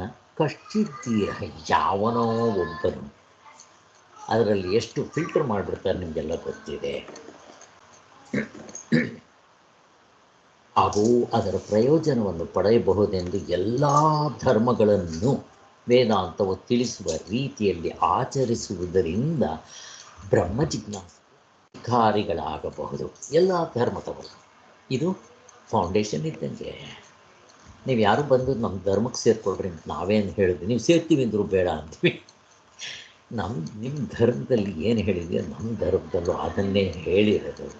ಇಂಥ ದೊಡ್ಡದು ಬ್ರಾಡಾಗಿ ಹೇಳೋ ಅಂಥದ್ದು ಪ್ರಪಂಚದಲ್ಲಿ ನೆಲೆಸಿಗುತ್ತೆ. ಆದರೆ ಈ ರೀತಿ ತೋರಿಸ್ಕೊಟ್ಟಂಥ ಇದು ಸಚ್ಚಿದಾನಂದ ಸರಸ್ವತಿ ಸ್ವಾಮಿಗಳಿಗೆ ಈ ಪುಸ್ತಕದಲ್ಲಿ ನಮ್ಮ ಕುಲಕರ್ಣಿ ಸ್ವಾಮಿಗಳು ತೋರಿಸಿರೋದ್ರಿಂದ ನಮಗೆ ಇದನ್ನು ತಿಳ್ಕೊಳ್ಳೋದಕ್ಕೆ ಸಾಧ್ಯ ಆಗ್ತಾ ಇದೆ. ಈ ದಿಶೆಯಲ್ಲಿ ಶಂಕರಾಚಾರ್ಯರ ಭಾಷ್ಯಗಳನ್ನು ಅಭ್ಯಾಸ ಮಾಡೋದು ಈಗಿನ ಕಾಲಕ್ಕೆ ನಿಜವಾಗಲೂ ತುಂಬ ಅವಶ್ಯಕವಾಗಿದೆ. ನಾವು ಈ ಬೇಸ್ಮೆಂಟ್ ಮೇಲೆ, ಈ ಒಂದು ಪ್ರಾಪರ್ ಚಾನಲ್ ಮೇಲೆ ಹೋಗಬೇಕು. ಹೇಗೆ ಬೆಂಗಳೂರಿಂದ ಮೈಸೂರಿಗೆ ಹೈವೇನಲ್ಲಿ ಹೋದರೆ ಝೈ ಅಂತ ಹೋಗ್ತೀರ, ಹಂಗೆ ಹೋಗ್ತೀರ. ಈ ಥರ ಇದಿಟ್ಕೊಂಡ್ರೆ, ಇದು ಬಿಟ್ಟರೆ ಮತ್ತೆ ಬೇರೆ ಧರ್ಮ ನಿಮ್ಮದು ಅಂಥ ವೇದವನ್ನು ಕೂಡ ನೀವು ಬೇರೆ ಧರ್ಮದ ಥರ ಮಾಡಿಕೊಂಡು ಕೆಳಗೆ ನಿಂತ್ಕೊಂಡು ನೋಡಬೇಕಾಗುತ್ತೆ. ಅಲ್ಲಿಗೆ ಬ್ರಹ್ಮ ಜಿಜ್ಞಾಸೆ ಪೂರ್ತಿ ಮುಗೀತು.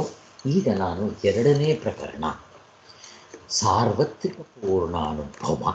ನಮಗೆಲ್ರಿಗೂ ಇದು ಗೊತ್ತಿದೆ, ಪರಮಾರ್ಥ ಚಿಂತಾಮಣಿ ನಿಮ್ಮೆಲ್ರಿಗೂ ಆಗಿರೋದ್ರಿಂದ. ಆದರೂ ಕೂಡ ಇಲ್ಲಿ ಇವರು ಅಲ್ಲಲ್ಲಿ ಆ ಶ್ಲೋಕಗಳನ್ನ ಕೊಟ್ಕೊಂಡು ಹೇಳ್ತಾರೆ, ಸುಲಭವಾಗಿ ಬರೀತಾರೆ, ನೋಡ್ಕೊಂಡು ಸಾರ್ವತ್ರಿಕ ಪೂರ್ಣಾನುಭವ. ಈಗ 5 ನಾವು ತಿಳ್ಕೋಬೇಕು ಅಂತ ಹೇಳ್ತಾರೆ. ಸಚ್ಚಿದಾನಂದ ಸರಸ್ವತಿ ಸ್ವಾಮಿಗಳು ಕೈನ ಹೀಗೆ ಇಟ್ಕೊಂಡಿದ್ದಾರೆ. ಒಂದು ಆಶೀರ್ವಾದ, 2ನೇದು ಇದರ ಅರ್ಥ ಏನು ಅಂದರೆ, ಒಂದು ಸಾರ್ವತ್ರಿಕ ಪೂರ್ಣಾನುಭವ, 2ನೇದು ಆ ಸಾರ್ವತ್ರಿಕ ಪೂರ್ಣಾನುಭವದಿಂದ ಸಾಕ್ಷಿಯನ್ನು ಗುರುತಿಸೋದು, 3ನೇದು ಅಧ್ಯಾರೋಪ ಅಪವಾದ, 4ನೇದು ಕರ್ತೃತಂತ್ರ ವಸ್ತುತಂತ್ರ ಸಾಧನೆ, 5ನೇದು ವ್ಯವಹಾರ ದೃಷ್ಟಿ ಪರಮಾರ್ಥ ದೃಷ್ಟಿ. ಈ 5 ನೀವು ಸರಿಯಾಗಿ ಅರ್ಥ ಮಾಡಿಕೊಂಡ್ರೆ, ನೀವು ಯಾವುದೇ ಪುಸ್ತಕ ಓದ್ರಿ ಸ್ವಾಮಿಗಳು, ನಿಮಗೇ ಅರ್ಥ ಆಗುತ್ತೆ. ಈಗ ಬ್ರಹ್ಮ ಜಿಜ್ಞಾಸೆ ಧರ್ಮ ಜಿಜ್ಞಾಸೆ ಓದಿದ್ದಕ್ಕೆ ನಿಮ್ಗೆ ಎಷ್ಟೊಂದು ಅರ್ಥ ಆಗೋಕ್ಕೆ ಶುರುವಾಯಿತು. ಈಗ ಸಾರ್ವತ್ರಿಕ ಪೂರ್ಣಾನುಭವ ಈ ಸೇಮ್ ಎಚ್ಚರ ಕನಸು ನಿದ್ದೆಯಿಂದ ನಮಗೆ ತೋರಿಸ್ಕೊಡ್ತಾರೆ. ಈ 3ರಿಂದ ನಾವು ನಮ್ಮ ನಿಜವಾದ ಸ್ವರೂಪವನ್ನು ಹೇಗೆ ಗುರುತಿಸಬೇಕು? ಸಾಕ್ಷಿ. ನೆಕ್ಸ್ಟ್ ಚಾಪ್ಟರ್ ಸಾಕ್ಷಿ. ಈಗ ಫಸ್ಟ್ ಎತ್ಕೊತಾನೆ ಸಾರ್ವತ್ರಿಕ ಪೂರ್ಣಾನುಭವ. ಸಾರಾಂಶ ಸ್ವಲ್ಪ ಹೇಳ್ತಾರೆ. ಇಲ್ಲಿವರೆಗೂ ನಾವು ಬ್ರಹ್ಮ ಜಿಜ್ಞಾಸೆ ಧರ್ಮ ಜಿಜ್ಞಾಸೆ ಅನ್ನೋ 2 ಜಿಜ್ಞಾಸೆಗಳನ್ನು ಮಾಡಿದ್ದಾಯಿತು. ಇವೆರಡೂ ಸ್ವತಂತ್ರ ಅಂತಲೂ ಹೇಳ್ಬೋದು. ಸ್ವತಂತ್ರ, ಒಂದಕ್ಕೊಂದು ಅಂಗ ಅಂಶಿ ಇಲ್ಲ, ಆದರೆ 2ಕ್ಕೂ ಸಂಬಂಧ ಇದೆ. ಇಲ್ಲಿ ಬ್ರಹ್ಮ ಜಿಜ್ಞಾಸೆ ಸ್ವತಂತ್ರ, ಇಂಡಿಪೆಂಡೆಂಟ್. ಧರ್ಮ ಜಿಜ್ಞಾಸೆ ಡಿಪೆಂಡೆಂಟ್. ಬರೀ ನಮ್ಮ ಧರ್ಮ ಜಿಜ್ಞಾಸೆ ಮಾತ್ರ ಅಲ್ಲ, ಎಲ್ಲ ಧರ್ಮಗಳು ಡಿಪೆಂಡೆಂಟ್. ಬೇಕಾದರೆ ನಮ್ಮ ಈ ಬ್ರಹ್ಮ ಜಿಜ್ಞಾಸೆ ಹಿಡ್ಕೊಂಡು ಅವ್ರದಕ್ಕೂ ಅಸ್ತಿತ್ವ ಬೆಲೆ ಬರುತ್ತೆ ಅಂತ ಅನ್ನೋದು ಒಂದು ತೋರಿಸಿದ್ದಾಯಿತು. ಬ್ರಹ್ಮ ಜಿಜ್ಞಾಸೆಯನ್ನು ಮಾಡಲಿ ಬಿಡಲಿ, ಬ್ರಹ್ಮ ಜಿಜ್ಞಾಸೆಗೆ ಸಾರ್ವತ್ರಿಕ ಪೂರ್ಣಾನುಭವದ ಆಧಾರದಿಂದ ಪ್ರತಿಯೊಬ್ಬರಿಗೂ ಅಧಿಕಾರ ಇರುತ್ತೆ. ಸಾಧನ ಚತುಷ್ಟಯ ಯೋಗ್ಯತೆ ಇರಬೇಕು ಅನ್ನೋದು ತೋರಿಸ್ಕೊಟ್ರು.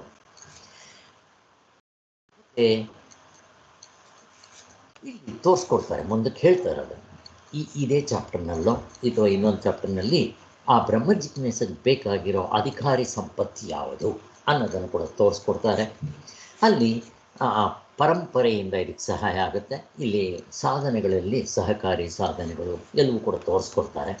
ಆದ್ದರಿಂದ ಈ ಬ್ರಹ್ಮ ಜಿಜ್ಞಾಸೆಯು ಸಾರ್ವತ್ರಿಕ ಪೂರ್ಣಾನುಭವದ ಆಧಾರದಿಂದ ನಡೆಯೋದರಿಂದ ಅಂತ ಹೇಳಿದ್ದಾರೆ.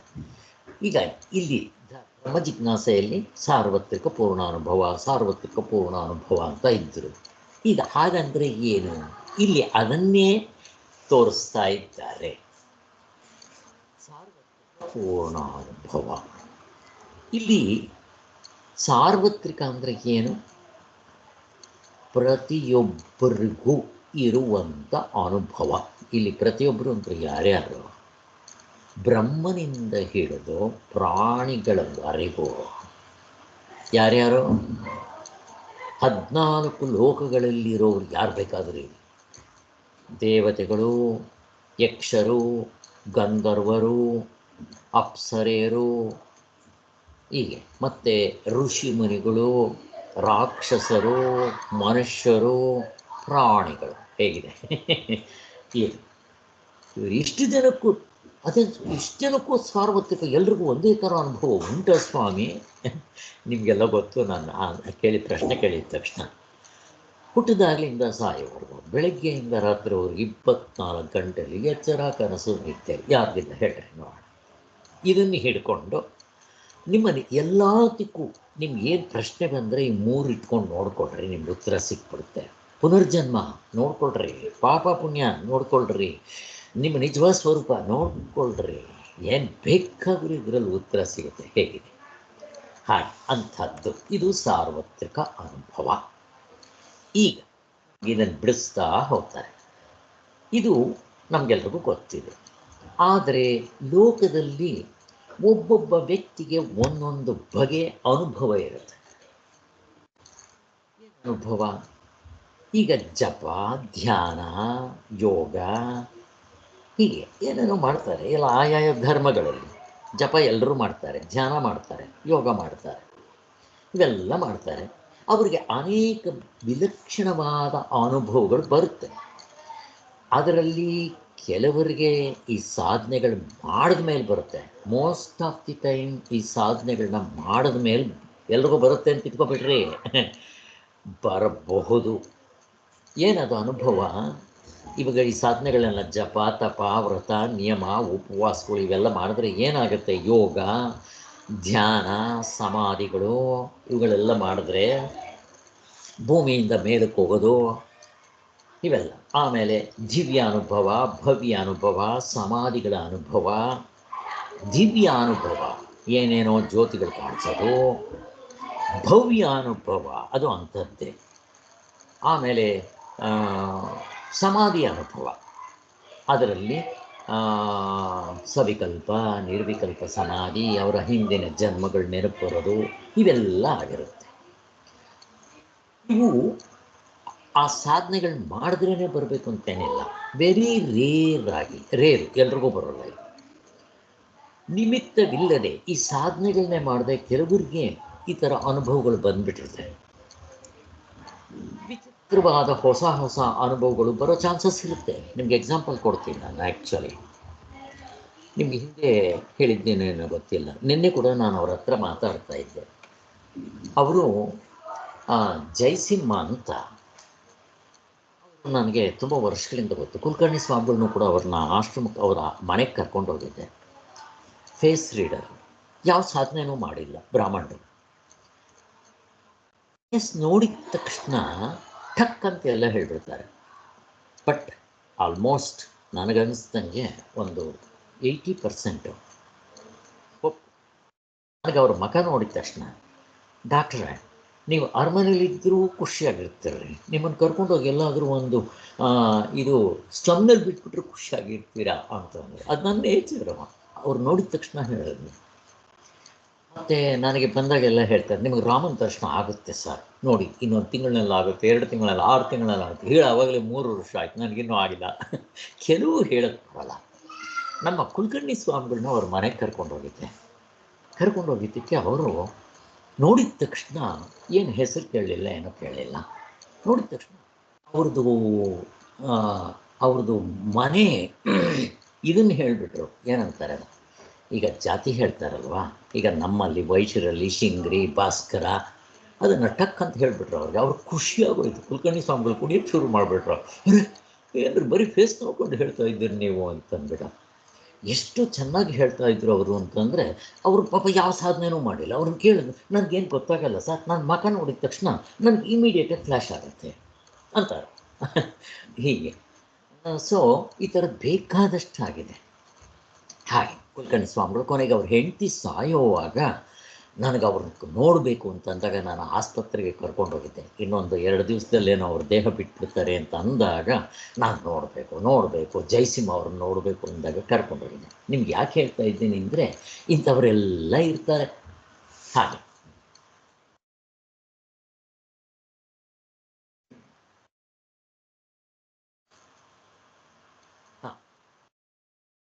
ಇನ್ನು ಇದು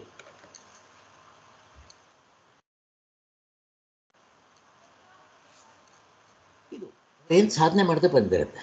ಇನ್ನೂ ಒಂದು ಎಕ್ಸಾಂಪಲ್ ಕೊಡ್ತೀನಿ ನೋಡಿ, ನಿಮ್ಗೆ ಅರ್ಥ ಆಗೋದಕ್ಕೋಸ್ಕರ ಹೇಳ್ತಾ ಇರೋದು. ಈಗ ವಿವೇಕಾನಂದರು ಇದ್ದರು. ವಿವೇಕಾನಂದರಿಗೆ ಚಿಕ್ಕ ವಯಸ್ಸಿನಲ್ಲಿದ್ದಾಗೆ ಇಲ್ಲಿ ಜ್ಯೋತಿ ಕಾಣಿಸ್ತಾ ಇತ್ತಂತೆ. ಅವರು ಏನು ಮಾಡ್ತಾಯಿದ್ರು, ರಾತ್ರಿ ಹೊತ್ತು ಕತ್ಲೆ ಇರಲಿ ಮತ್ತು ಆ ರೆಗ್ನ ಕಂಬಳಿನ ಒದ್ದುಕೊಂಡು ಮಲ್ಕೊಳ್ಳೋದು, ಜ್ಯೋತಿ ಕಾಣುತ್ತಾ ಇಲ್ವಾ ನೋಡೋಣ ಅಂತ. ಕೊನೆಗೆ ಅವ್ರು ಏನು ಅಂದ್ಕೊಂಡ್ಬಿಟ್ಟಿದ್ರು, ಎಲ್ರಿಗೂ ಕಾಣುತ್ತಿದ್ದೋ ಅಂತ ಅಂದ್ಕೊಂಡ್ಬಿಟ್ಟಿದ್ದರಂತೆ. ಹೀಗೆ ಇದು ವೈಯಕ್ತಿಕ ಅನುಭವಗಳು. ಈಗ ಅದೇ ರೀತಿ ಸದ್ಗುರುಗಳು, ಅವ್ರಿಗೆ ಈಗ ಅವರು ಆಶ್ರಮ ಎಲ್ಲಿ ಓಪನ್ ಮಾಡಿದ್ದಾರೋ ತಮಿಳ್ನಾಡಿನಲ್ಲಿ, ಅಲ್ಲಿ ಆ ಬೆಟ್ಟ ಕಾಣಿಸ್ತಾ ಇತ್ತಂತೆ. ಯಾವುದಿದು ಬೆಟ್ಟ, ಮೂರೊತ್ತು ನನಗಿಲ್ಲಿ ಬೆಟ್ಟ ಬರ್ತಾ ಇರುತ್ತಲ್ಲ, ಬೆಟ್ಟ ಪೂರ್ತಿ ಚಿತ್ರ ಕ್ಲೀನಾಗಿ ಕಾಣಿಸ್ತಾ ಇದೆ, ಅದು ಎಲ್ಲಿದೆ ಏನು ಕತೆ ಗೊತ್ತಿಲ್ಲ. ಹೀಗೆ ಅವರು ಟ್ರಿಪ್ಗಳು ಹೋಗಿ ಎಲ್ಲೋ ನೋಡ್ತಾರೆ, ಅರೆ ಈ ಬೆಟ್ಟನೇ ನನಗೆ ಬಂದಿದ್ದಿತ್ತು ಅಂತ ಅವರು ಹಿಡ್ಕೊಂಡು ಅಲ್ಲಿ ಆಶ್ರಮ ಮಾಡಿ, ಕೊನೆಗೆ ಅಲ್ಲೆಲ್ಲ ಹೋದ್ಮೇಲೆ ಅವ್ರ ಹಿಂದಿನ 3 ಜನ್ಮಗಳು ನೆನಪು ಬಂದು ಅಲ್ಲೆಲ್ಲ ಹೋಗಿ ಎನ್ಕ್ವೈರಿ ಮಾಡ್ಕೊಂಡ್ಬಂದು ಅವ್ರ ಪುಸ್ತಕಗಳು ಬರ್ತಿದ್ದಾರೆ, ಫೋಟೋಗಳು ಕೂಡ ಹಾಕಿದ್ದಾರೆ ಅವರು. ಈಗಲೂ ಕೂಡ ಅಲ್ಲಿ ಕೆಲವರು ಇವರ ಫೋಟೋಗಳನ್ನ ದೇವರು ಅಂತ ಇಟ್ಕೊಂಡು ಮನೆಗಳಲ್ಲಿ ಪೂಜೆ ಮಾಡೋರು ಇದ್ದಾರೆ ಅಂತ. ಹಿಂದಿನ 3 ಜನ್ಮಗಳದ್ದು ಇವರು ಯಾವುದೋ ಒಂದು ಹುಡುಗಿನ ಲವ್ ಮಾಡಿದ್ದಿದ್ದು, ಕೊನೆಗೆ ಅವ್ರು ಕಟ್ಟಾಕಿ ಹೊಡೆದಾಕಿದ್ದು, ಹಾವು ಕಚ್ಚಿದ್ದು, ಏನೇನೋ ಹೇಳ್ತಾರೆ ಅವರು. ಇವು ವೈಯಕ್ತಿಕ ಅನುಭವಗಳು. ಇವುಗಳನ್ನ ಹಿಡ್ಕೊಂಡು ನಾವು ಪರಮಾತ್ಮನ ಹಿಂಗೆ ಅಂತ ಹೇಳಕ್ಕೆ ಬರಲ್ಲ ಅಂತ ಅರ್ಥ ಮಾಡ್ಕೋಬೇಕಷ್ಟೆ ಇಲ್ಲಿ. ಸೊ ಇನ್ನು ಸಾಧನೆ ಮಾಡಿ ಪಡೆದವರಂತೂ ಬೇಕಾದಷ್ಟು ಜನ ಇದ್ದಾರೆ. ನಮ್ಮ ಸ್ವಾಮೀಜಿ ಹೇಳ್ತಾ ಇದ್ದರು, ನಮ್ಮ ಆಶ್ರಮ ಸ್ವಾಮೀಜಿ ನಿಮಗೆಲ್ರಿಗೂ ಗೊತ್ತಿದ್ದವರು. ನಾನು ಆಶ್ರಮ ಕಟ್ಟೋದಿಲ್ಲ, ನನ್ನ ಶಿಷ್ಯರು ಬರ್ತಾರೆ ಕಟ್ತಾರೆ ಅಂತ ಹೇಳಿದ್ರು. ನೋಡ್ರಿ ಹಾಗೆ ಆಯಿತು ಅವ್ರಿಗೆ. ಹಾಗೆ ಇದು ಈ ಥರದ್ದೆಲ್ಲ ಎಲ್ರಿಗೂ ಆಗಬೇಕು ಅಂತೇನಿಲ್ಲ. ಕೊನೆಗೆ ಅವ್ರನ್ನ ಬರೀ ಅಷ್ಟು ಯೋಗ ಮಾಡಿ ಎಲ್ಲ ಮಾಡಿ ಅವರು 200 ಫೀಟಿಂದ ಜಿಗಿದು ಕೋತಿ ಬಂದಂಗೆ ಕೆಳಗಡೆ ಬಂದು ಕೂತ್ಕೊತಾ ಇದ್ದವರು, ಆ ಫೋಟೋಗಳೆಲ್ಲ ಕಳಿಸಿದ್ದೀನಲ್ವ, ಹಾಗೆಲ್ಲ ಇದ್ದವರು ಅವರು ಕೊನೆಗೆ 45 ವರ್ಷಕ್ಕೆ ದೇಹ ಬಿಟ್ಬಿಟ್ರು. ಹೇಗಿತ್ತು ನೋಡಿ. ಆಮೇಲೆ ಅವ್ರನ್ನ ಎಲ್ಲೋ ಸುಟ್ಟಾಗ ಕೊನೆಗೆ ಅವನು ಆ ಸ್ಮಶಾನದಲ್ಲಿರೋವನು ಸ್ವಾಮಿ ಅಂತ ಹೇಳಿ ನೆಕ್ಸ್ಟ್ ಡೇಗೆ ಒಂದು ಹೀಗೆ ಕೂತ್ಕೊಂಡು ಧ್ಯಾನ ಮಾಡ್ತಾ ಇದ್ದಂಗೆ ಚಿಕ್ಕದೊಂದು ಮೂಳೆ ಸಿಕ್ತಂತೆ, ಇಷ್ಟೇ ಮೂಳೆ ಇದಂಗೆ ಕೂತ್ಕೊಂಡು ಧ್ಯಾನ ಮಾಡ್ತಾ ಇರೋ ಆ ಶೇಪ್ನಲ್ಲಿ, ಬರೀ ಮೂಳೆ. ಯಾರೋ ಇದು ಮಹಾತ್ಮರು ಇರಬೇಕು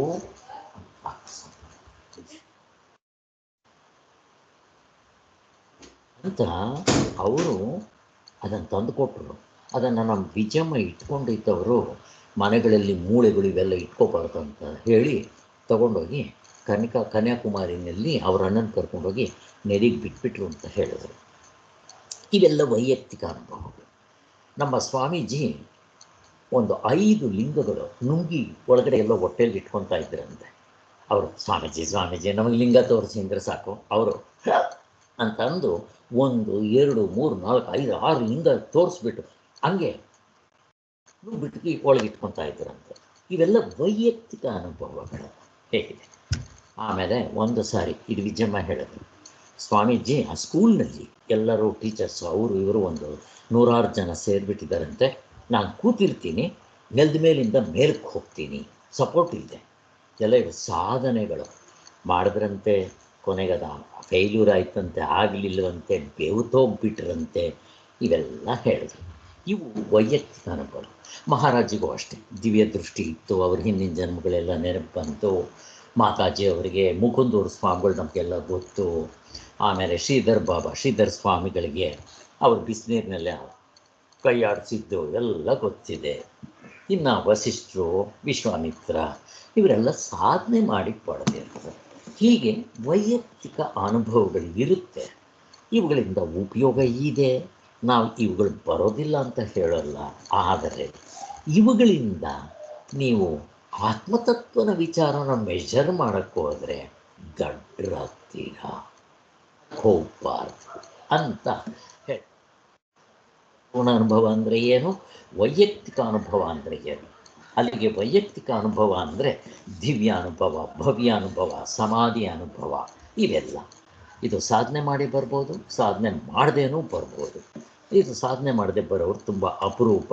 ನನಗೆ ಗೊತ್ತಿರೋರು ಹೇಳಿ ನಮ್ಮ ಕುಲಕರ್ಣಿ ಸ್ವಾಮಿಗಳು ಹಾಸ್ಯವಾಗಿ ಹೇಳ್ತಾ ಇದ್ರು, ನನಗಿಂಥ ಅನುಭವಗಳು ಯಾವುದೂ ಇಲ್ಲ. ಹಾಸ್ಯ ಅವರು ಹೇಳುವಾಗ ನಗಿಸ್ಕೊಂಡು ಹಾಗೆ ಮಾಡ್ತಾಯಿದ್ರು, ಕೆಮ್ತಾ ಇದ್ದರು. ನಾವು ಹೋಗುವಾಗ ಕೊನೆಯಲ್ಲಿ 3 ವರ್ಷ ಇದ್ದಿದ್ದು. ಕೆಮ್ಮದು, ಪಾಪ ಕೆಮ್ಮದ್ರು ಕೂಡ ಖುಷಿಯಾಗಿ ಹೇಳ್ತಾ ಇದ್ರು. ಹಾಗೆ ಆವಾಗ ಅವ್ರು ಹೇಳ್ತಾ ಇದ್ರು, ನನಗಿರೋ ಅನುಭವಗಳು ಯಾವುದು ಗೊತ್ತಾ, ವೈಯಕ್ತಿಕ ಅನುಭವಗಳು. ಅವ್ರು ಹೇಳ್ತಾ ಇದ್ದಿದ್ದು, ನನಗಿರೋದು ರೋಗ ಅನುಭವ, ಕಷ್ಟದ ಅನುಭವ, ದುಃಖದ ಅನುಭವ, ಬಡತನದ ಅನುಭವ, ದೆವ್ವದ ಅನುಭವ, ಭೂತದ ಅನುಭವ, ಪಿಶಾಚ, ಹಿಂಗೆ ನಗಿಸ್ಕೊಂಡೆ ಹೇಳ್ತಾ ಇದ್ರು. ಆದರೂ ಅವರಿಗೆ ತುಂಬ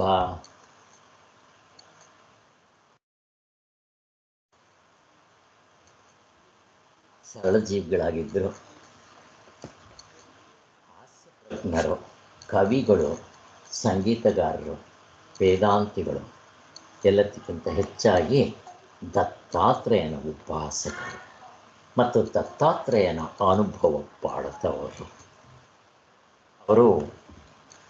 ಅವರು ಹೇಳ್ತಾ ಇದ್ದರು, ಅವರಿಗೆ ಆಸ್ತಿ ಎಷ್ಟು, ಬ್ರಾಹ್ಮಣರು, ಅವರು ವ್ಯವಸಾಯಗಾರರು, ಅವರ ಆಸ್ತಿ ಎಷ್ಟಿತ್ತು ಅಂದರೆ ಅವರ ಹೆಂಡತಿಗೆ ಮಕ್ರಿ, ನಮ್ಮ ಮಕ್ರಿನಲ್ಲಿ ಬಟ್ಟೆಗಳು ಹಾಕ್ತೀವಿ ನೋಡ್ರಿ, ಹಿಂದಿನ ಕಾಲದಲ್ಲಿ ಮಕ್ರಿ ಇಡ್ತಾ ಇದ್ದಾರೆ, ಎಲ್ಲರೂ ಬಟ್ಟೆ ತೊಗೊಂಡೋಗೋದಾಗ ಹಾಕ್ತಾಯಿದ್ರು ದೊಡ್ಡ ಮಕ್ರಿ, ಅಷ್ಟಿತ್ತಂತೆ ಒಡವೆ ಅವ್ರ ಹೆಂಡತಿಗೆ.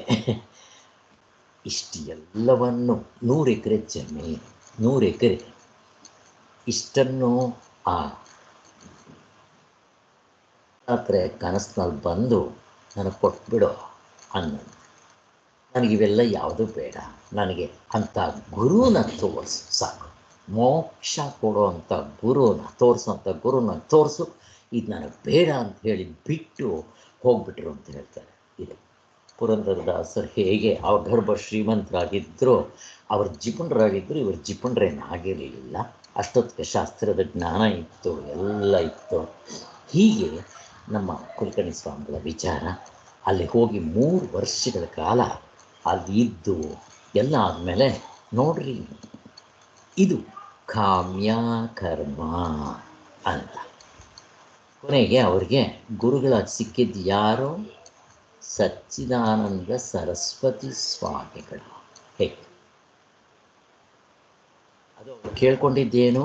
ನನಗೆ ಮೋಕ್ಷ ತೋರಿಸುವಂಥ ಗುರುನ ತೋರಿಸ್ಕೊಂಡು, ದೋ ಕಾಮ್ಯ ಕರ್ಮ. ಇದನ್ನು ಕಾಮ್ಯ ಕರ್ಮ ಅಂತ ಅಂತೀವ ನಾವು? ಅನ್ನಲ್ಲ.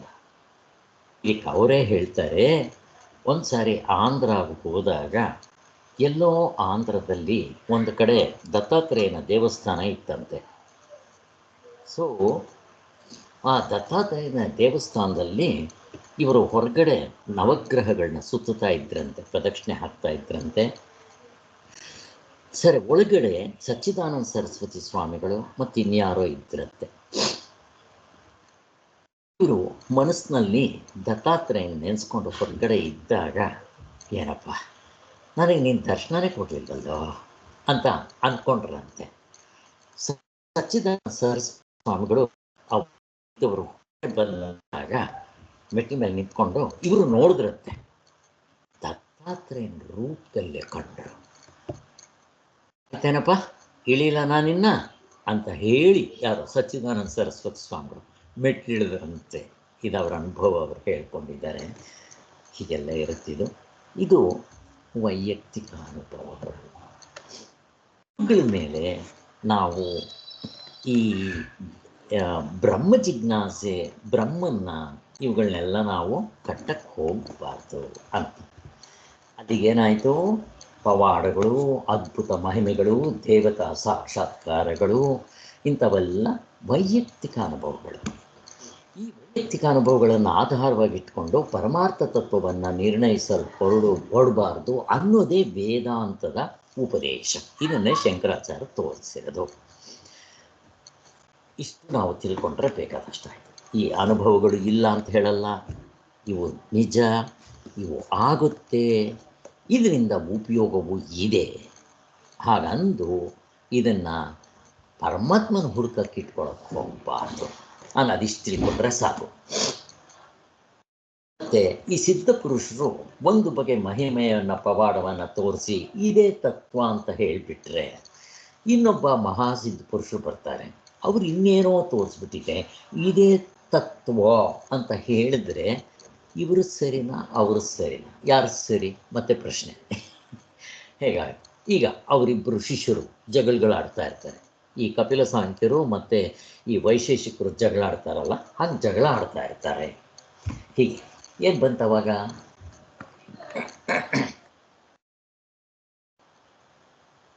ಸೊ ಯಾವುದು ಪರಮಾರ್ಥ ಅನ್ನೋದು ಹೇಗೆ ನಿರ್ಣಯ ಮಾಡಲು ಸಾಧ್ಯ?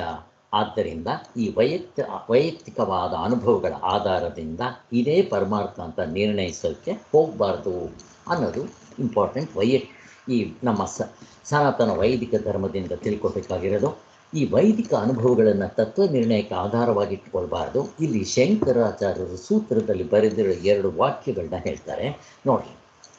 ಇಲ್ಲಿ ಯಾವಾಗಲೂ ನಾನು ಹೇಳ್ತಾ ಇದ್ದೆ, ಕಪಿಲ ಕಣಾದರು, ಇವರು ಕಣಾದರು ಅಂದರೆ ವೈಶೇಷಿಕರು, ಇವರು ಅವರು ಕಪಿಲರು ಅಂದರೆ ಕಪಿಲ ಸಾಂಖ್ಯರು. ಹೀಗೆ ಕಪಿಲಾದಿನಾಂ ಸಿದ್ಧಾನಾಂ ಅಪ್ರತಿಹತ ಜ್ಞಾನತ್ವಾತ್ ಇತಿ ಚೇತ ನ ಸಿದ್ಧೇರಪಿ ಸಾಪೇಕ್ಷತ್ವ. ಸೂತ್ರಭಾಷ್ಯ. ಅದರ ಅರ್ಥ ಏನು ಅಂದರೆ, ಕಪಿಲ ಕಣಾದರ ಮುಂತಾದವರು ತಡೆಯಿಲ್ಲದ ಜ್ಞಾನವನ್ನು ಸಂಪಾದಿಸಿದ ಸಿದ್ಧಪುರುಷರಾದ್ದರಿಂದ ಅವರು ಪರಮಾರ್ಥವನ್ನು ತಿಳಿಸಬಹುದಲ್ಲವೇ ಅಂದರೆ ಹಾಗಲ್ಲ. ಸಿದ್ಧಿಗಳೂ ಕೂಡ ಸಾಪೇಕ್ಷವಾಗಿರುತ್ತೆ. ಸಾಪೇಕ್ಷ ಅಂತಂದರೆ ವೈಯಕ್ತಿಕವಾಗಿರುತ್ತೆ, ಇದು ಡಿಪೆಂಡೆಂಟ್ ಆಗಿರುತ್ತೆ. ಇದ್ರ ಮಿಂದ ತತ್ವಗಳನ್ನ ನಿರ್ಣಯ ಮಾಡಕ್ಕೆ ಹೋಗಬಾರ್ದು. ಆದ್ದರಿಂದ ಶಾಸ್ತ್ರಗಳನ್ನು ರಚಿಸಿದ ಕಪಿಲ ಕಣಾದಗಳು ಅನೇಕ ಸಿದ್ಧಿಗಳನ್ನು ಹೊಂದಿದ್ದು ಮಹಾತ್ಮಗಳನ್ನು ತೋರಿಸಬಲ್ಲ ಸಾಮರ್ಥ್ಯವುಳ್ಳವರು ಪ್ರಸಿದ್ಧರಾಗಿದ್ದರು. ಅಷ್ಟಸಿದ್ಧಿಗಳು ಇರಬಹುದು, ಇದ್ದರೂ ವೈಯಕ್ತಿಕ ಅನುಭವ ಇವು.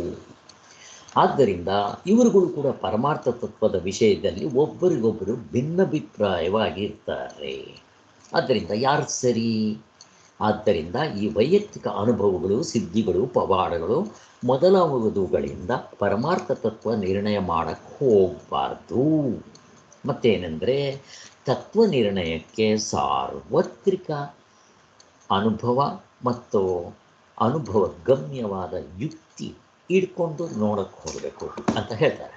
ಇದು ಅದನ್ನೇ ಹಾಗೆ ಇವಾಗ ದರ್ಶನಕಾರರೇನು ಕಡಿಮೆ ಇಲ್ಲ, ಒಬ್ಬೊಬ್ಬರು ಇಂಥ ಎಷ್ಟೆಲ್ಲ ಅಷ್ಟಸಿದ್ಧಿಗಳಿದ್ದವರು. ಈಗ 6 ಜನದ್ದು ಒಬ್ಬೊಬ್ರದ್ದು ಒಂದೊಂದು ಥರ ಇದೆಯಲ್ಲ, ಯಾಕೆ ಹೇಳಿ ನೋಡಿ. ಸೃಷ್ಟಿ ಕ್ರಮದಲ್ಲಿ ಹೆಚ್ಚು ಕಡಿಮೆ, ಮತ್ತು ತತ್ವದ ವಿಚಾರದಲ್ಲಿ ಹೆಚ್ಚು ಕಡಿಮೆ, ಸಾಧನೆ ವಿಚಾರದಲ್ಲಿ ಹೆಚ್ಚು ಕಡಿಮೆ, ಮೋಕ್ಷದ ವಿಚಾರದಲ್ಲಿ ಹೆಚ್ಚು ಕಡಿಮೆ. ಹೇಳಿ ಯಾಕೆ? ಅದಕ್ಕೋಸ್ಕರ ಇದನ್ನು ಇಟ್ಕೋಬಾರ್ದು. ಅದಕ್ಕೆ ಫೈನಲ್ ಆಗಿದರ ಒಂದು ಜಿಷ್ಟೇನು, ಸಾರ್ವತ್ರಿಕ ಅನುಭವವೆಂದರೆ ಎಲ್ಲ ದೇಶದ, ಎಲ್ಲ ಕಾಲದ, ಎಲ್ಲ ಜಾತಿಯ ಜನರಿಗೂ ಎಂದೆಂದಿಗೂ ಒಂದೇ ಬಗೆಯಾಗಿರುವ ಅನುಭವ ಆಧರಿಸಿ ತತ್ವ ನಿರ್ಣಯ ಮಾಡಬೇಕು. ಎಂದೆಂದಿಗೂ ಇವತ್ತೇನೋ ಆಯಿತು ನಿಮ್ಗೆ ಸಾರ್ವತ್ರಿಕ ಅನುಭವ, ಇನ್ನು ತಿಂಗಳೆರಡು ಬಿಟ್ಕೊಂಡ್ರೆ ಬೇರೆ ಆಗಿಬಿಡುತ್ತೆ. ಹಂಗಲ್ಲ ಇದು. ಹೇಗಿದೆ ನೋಡ್ರಿ. ಅದಕ್ಕೆ ಎಂದೆಂದು ನಿಮ್ಮ ಸತ್ಯಯುಗದಲ್ಲೂ ಅದೇ ಅನುಭವ, ತ್ರೇತಾಯುಗ, ದ್ವಾಪರ, ಕಲಿಯುಗದಲ್ಲೂ ಹಾಗೆ. ಆದ್ದರಿಂದ ಇಂಥದ್ದನ್ನು ಹಿಡ್ಕೋಬೇಕು. ಸೊ ಈ ಸಾರ್ವತ್ರಿಕ ಅನುಭವದಲ್ಲಿ ಏನಾಗುತ್ತೆ? ಏಕರೂಪಂ ವಸ್ತುತಂತ್ರತ್ವಾತ್. ಹಾಗೆ ಯಥಾ ಅಗ್ನಿರಿಷು ಇತಿ. ಬೆಂಕಿ ಬಿಸಿ ತಣ್ಣಗಿದೆ ಅಂತ ಯಾರಾದರೂ ಹೇಳ್ತಾರೇನು?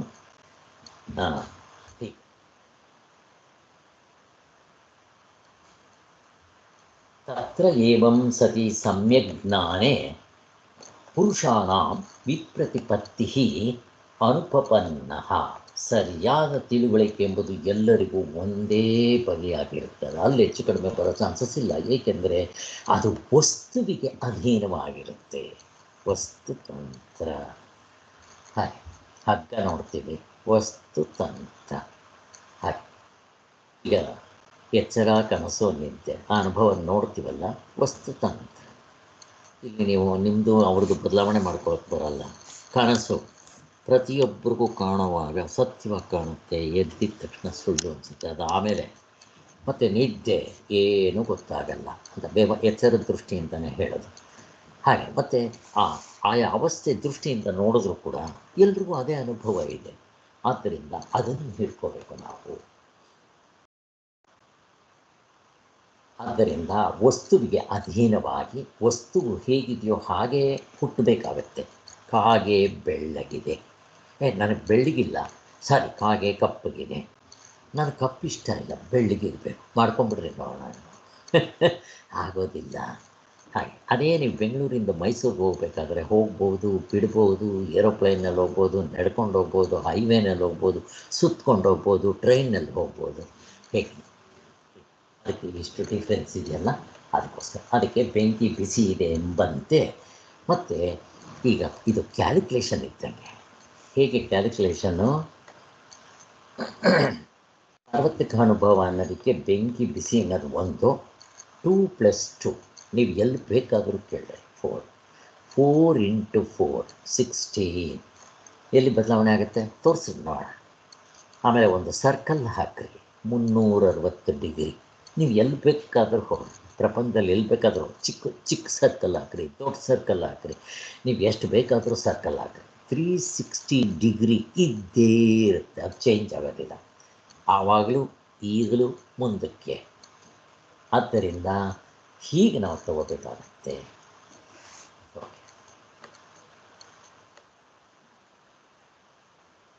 ಮತ್ತಿನ್ನು ಒಂದು ನೋಡೋದಕ್ಕೆ ಏನು ಉಪಯೋಗಿಸ್ತೀರಪ್ಪ ನೀವು? ಸ್ವಾಮಿ ನಾವು ಕಿವಿ ಉಪಯೋಗಿಸ್ತೀವಿ. ಯಾಕೆ? ಇವರು ಬೇರೆ ದೇಶದವರು. ಎಲ್ಲರೂ ಕಣ್ಣೇ ಉಪಯೋಗಿಸ್ತೀವಿ. ನೋಡೋದಕ್ಕೆ ಕಣ್ಣೇ, ಕೇಳೋದಕ್ಕೆ ಕಿವಿ.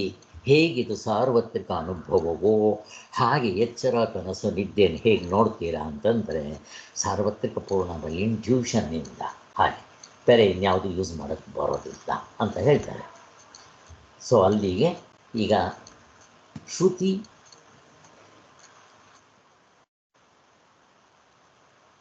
ನನಗೆ ಸ್ವಲ್ಪ ಟೈಮ್ ಹೇಳಿ, 11 ಗಂಟೆ ಆದರೆ ಇವತ್ತು ನನ್ನ ಮೊಬೈಲ್ ತರಲಿಲ್ಲ ಮನೇಲೇನೋ. ಇವರು ಡಿಸೆಂಬರ್ 30th ಇವಾಗ ನ್ಯೂ ಇಯರ್ ಅಂತ ಹೇಳಿ ಎಲ್ಲರೂ ಸೇರಿದ್ರು. ಶ್ರುತಿ ಸ್ಮೃತಿಗಳ ಬೋಧೆ.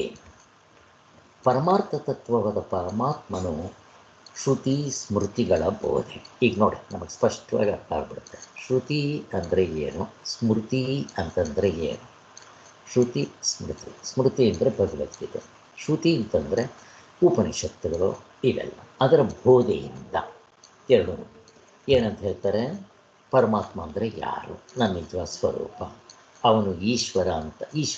ಈಶ್ವರ ಅಂತಾರೆ, ದೇವರು ಅಂತಾರೆ, ಪರಮಾತ್ಮ ಅಂತಾರೆ, ಇರುವು ಅಂತಾರೆ, ಅರಿವು ಅಂತಾರೆ, ಅವನ ಓಂಕಾರ ಅಂತಾರೆ, ಬ್ರಹ್ಮ ಅಂತಾರೆ, ಭೂಮ ಅಂತಾರೆ, ಏನು ಬೇಕಾದರೂ ಕರೀರಿ. ಆದರೆ ಆ ತತ್ವ ಎಲ್ಲರಿಗೂ ಆತ್ಮನಾಗಿ. ಆತ್ಮ ಅಂದರೆ ಏನು? ನನ್ನ ನಿಜವಾದ ಸ್ವರೂಪ ಎಲ್ಲರಲ್ಲೂ ಅದೇ ಇದೆ.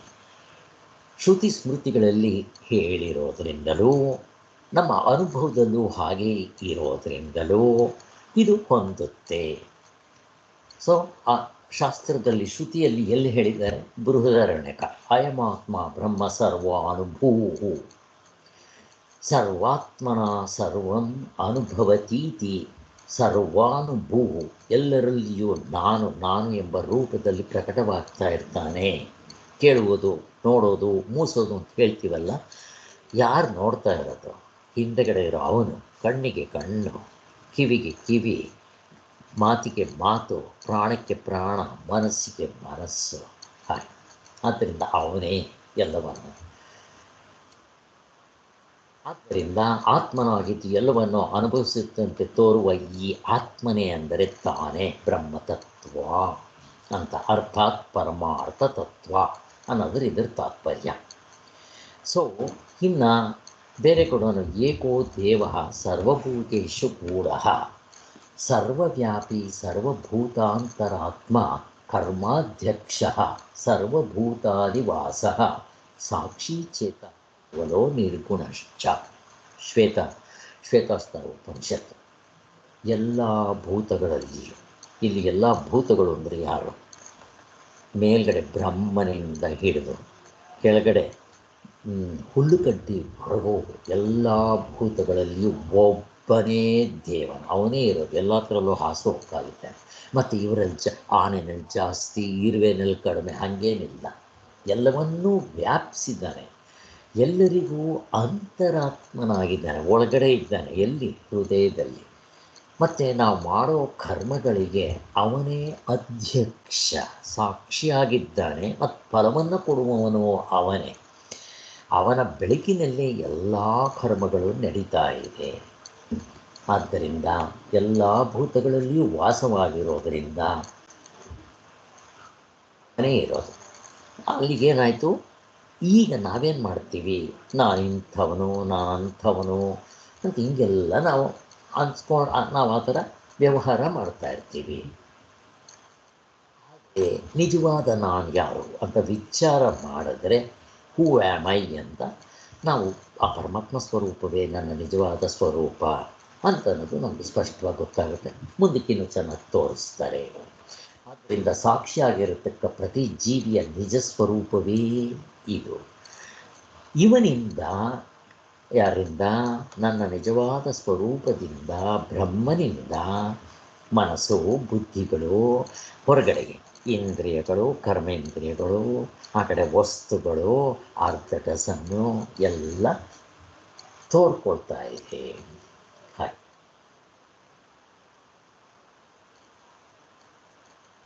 ಸ್ವತಃ ಇವನು ಇನ್ನೊಂದಿಲ್ಲದ ಕೇವಲನಾಗಿದ್ದು ನಿತ್ಯ ನಿರ್ಗುಣನಾಗಿರ್ತಾನೆ. ಇವನಿಗೆ ಯಾವ ಗುಣವೂ ಇಲ್ಲ, ಗುಣಾತೀತ. ಹಾಗಾದರೆ ಗುಣಗಳು ಇದೆಯಲ್ಲ, ಸತ್ವಗುಣ, ರಜೋಗುಣ, ತಮೋಗುಣ, ಎಲ್ಲಿಗೆ ಸಂಬಂಧಪಟ್ಟಿರೋದು? ಅಂತಃಕರಣಕ್ಕೆ. ಆದ್ದರಿಂದ ಅಂತಃಕರಣ ಅನಾತ್ಮ, ವಿಷಯ. ಹಾಗೆ ಇಲ್ಲಿ ಪರಮಾತ್ಮ ತತ್ವವು ಎಲ್ಲರಿಗೂ ಒಂದೇ ಆಗಿರುತ್ತೆ. ಆದ್ದರಿಂದ ನಾವು ಹೊರಗಡೆ ಶ್ರೀಮಂತರು, ಬಡವರು, ಸುಂದರವಾಗಿದ್ದೀವಿ, ಕುರೂಪಿಗಳಾಗಿದ್ದೀವಿ, ಬುದ್ಧಿವಂತ, ದಡ್ಡ, ಆರೋಗ್ಯವಂತ, ರೋಗಿಷ್ಠ, ಇದನ್ನು ಯೋಚನೆ ಮಾಡಬಾರ್ದು. ಇದರ ಹಿಂದೆ ಆಧಾರವಾಗಿರೋದು, ಅಸ್ತಿತ್ವವಾಗಿರೋದು, ಫೌಂಡೇಶನ್ ಆಗಿರೋದು ನೋಡ್ರಿ. ಅಲ್ಲಿ ಆ ಕೃಷ್ಣ, ರಾಮ, ವೈಕುಂಠದಲ್ಲಿರೋ ನಾರಾಯಣ ಎಷ್ಟಿದ್ದಾರೋ ನಾವು ಅಷ್ಟೇ ಇದ್ದೀವಿ. ಪೂರ್ಣಮದಂ ಪೂರ್ಣಮಿದಂ. ಹೇಗೆ ಪರಮಾತ್ಮ ಎಷ್ಟು ಕರುಣಾಮಯಿ, ಅದರಲ್ಲೇನೋ ಕಡಿಮೆ ಮಾಡಿದಾನ? ಏನೂ ಮಾಡಿಲ್ಲ. ವೀರಪ್ಪ ನೀನು ಕೆಟ್ಟವನು, ಅವನಿಗೂ ಅಷ್ಟೇ. ಯಾಕೆ? ಎಲ್ಲರೂ ಅವನ ಮಕ್ಕಳೇ. ಇವತ್ತಿಲ್ಲ ನಾಳೆ ಒಳ್ಳೆಯವನಾಗ್ತಾನೆ, ನಾನು ತಿಳ್ಕೊತಾನೆ ಅನ್ನೋದು ಗೊತ್ತವನಿಗೆ. ಹೇಗೆ ಒಂದು ತಂದೆ ತಾಯಿಗಳಿಗೆ 5 ಜನ ಮಕ್ಕಳಲ್ಲಿ ಒಬ್ಬ ರೌಡಿ ಆಗಿರ್ಬೋದು, ಅವ್ರ ಕೀಳಾಗಿ ನೋಡೋದಿಲ್ಲ, ಅವನಿಗೂ ಅನ್ನ ಹಾಕ್ತಾರೆ. ಆ ರೀತಿ ಪರಮಾತ್ಮನಿದ್ದಾನೆ. ಈಗ ಯಾರು ಭೇದ ಮಾಡ್ತೀರಾ? ನಾವು ಭೇದ ಮಾಡ್ತಾ ಇದ್ದೀವಿ ಅಷ್ಟೇ. ಆದ್ದರಿಂದ ಈ ತತ್ವಬೋಧನೆಗೆ ಸಾರ್ವತ್ರಿಕ ಅನುಭವ ಉಪಯೋಗಿಸಬೇಕಾಗಿರೋದು ಸ್ಪಷ್ಟವಾಗಿದೆ. ಇದೇ ರೀತಿ ಗೀತೆಯಲ್ಲಿ ಎಲ್ಲಿ ಹೇಳಿದೆ? ಕ್ಷೇತ್ರಜ್ಞಂ ಚಾಪಿ ಮಾಂ ವಿಧಿ ಸರ್ವಕ್ಷೇತ್ರೇಷು ಭಾರತ, ಅಹಮಾತ್ಮ ಗುಡಾಕೇಶು ಸರ್ವಭೂತಾಶಯ ಸ್ಥಿತಃ ಈಶ್ವರಃ ಸರ್ವಭೂತಾನಾಂ ಹೃದಯೇ ಅರ್ಜುನ ತಿಷ್ಠತಿ. ಈ ಥರ ಎಲ್ಲ ಸ್ಥಳಗಳಲ್ಲೂ ಅದನ್ನು ಹೇಳಿದೆ. ಇಲ್ಲಿವರೆಗೂ ಶ್ರುತಿ ಹೇಳಿದ್ರು, ಈಗ ಸ್ಮೃತಿ ಅದರಲ್ಲೂ ಕೂಡ ಇದನ್ನೇ ಹೇಳಿದೆ ನೋಡ್ರಿ. ಅದಕ್ಕೆ ಈ ಭಗವದ್ಗೀತೆಯನ್ನು ಪಂಚಮ ವೇದ ಅಂತ ಕರೀತಾರೆ. 4 ವೇದಗಳಲ್ಲಿ ಬಂದಿರೋದು ಉಪನಿಷತ್ತು ಕೊನೆ ಭಾಗದಲ್ಲಿ. ಇದೇನಿದು? ಇದು ಪಂಚಮ ವೇದವೇ. ಆದ್ದರಿಂದ ಭಗವದ್ಗೀತೆ ಒಂದು ಹಿಡ್ಕೊಂಡ್ರೂ ಉದ್ಧಾರ ಆಗ್ಬಿಡ್ತೀವಿ. ಆದ್ದರಿಂದ ಸರ್ವರಿಗೂ ಒಂದೇ ಬಗೆಯಾಗಿರುತ್ತೆ ಅಂತ ತಿಳಿಸುತ್ತದೆ. ಸಮೋಹಂ ಸರ್ವಭೂತೇಷು ನ ಮೇ ದ್ವೇಷೋ ಅಸ್ತಿನ ಪ್ರಿಯ. ಗೀತೆ ಎಲ್ಲರಲ್ಲಿಯೂ ಸಮನಾಗಿರುವ ಸ್ವರೂಪವೇ ಪರಮಾತ್ಮನು ಅಂತ ಹೇಳಿದೆ. ಇನ್ನು ಶಾಸ್ತ್ರದಲ್ಲಿ ಹೇಳಿದೆ, ಜೊತೆಗೆ ಸ್ಮೃತಿಯಲ್ಲಿ ಹೇಳಿದೆ ಭಗವದ್ಗೀತೆಯಲ್ಲಿ. ಇನ್ನು ಭೌತಿಕ ವಿಜ್ಞಾನಿಗಳು, ಸೈಂಟಿಸ್ಟ್ಗಳು ಅವರೇಗೆ ಮಾಡ್ತಾರೆ? ಪ್ರಯೋಗ. ಈ ಪ್ರಯೋಗ ಅವ್ರದ್ದೇನು? Observation, verification, experimentation. ಇದು ಅಷ್ಟೇ ಸಾರ್ವತ್ರಿಕ ಇದರಿಂದನೇ ಮಾಡ್ತಾರೆ ಅಲ್ವಾ? ಇವರು ಮಾಡೋದು ಇವ್ರದ್ದು ಅಷ್ಟೇ. ಮತ ಆಗಲಿ, ಜನಾಂಗ ಆಗಲಿ, ಜಾತಿ ಆಗಲಿ, ಕಾಲ ಆಗಲಿ ಸ್ಥಿಮಿತ ಇರೋಲ್ಲ.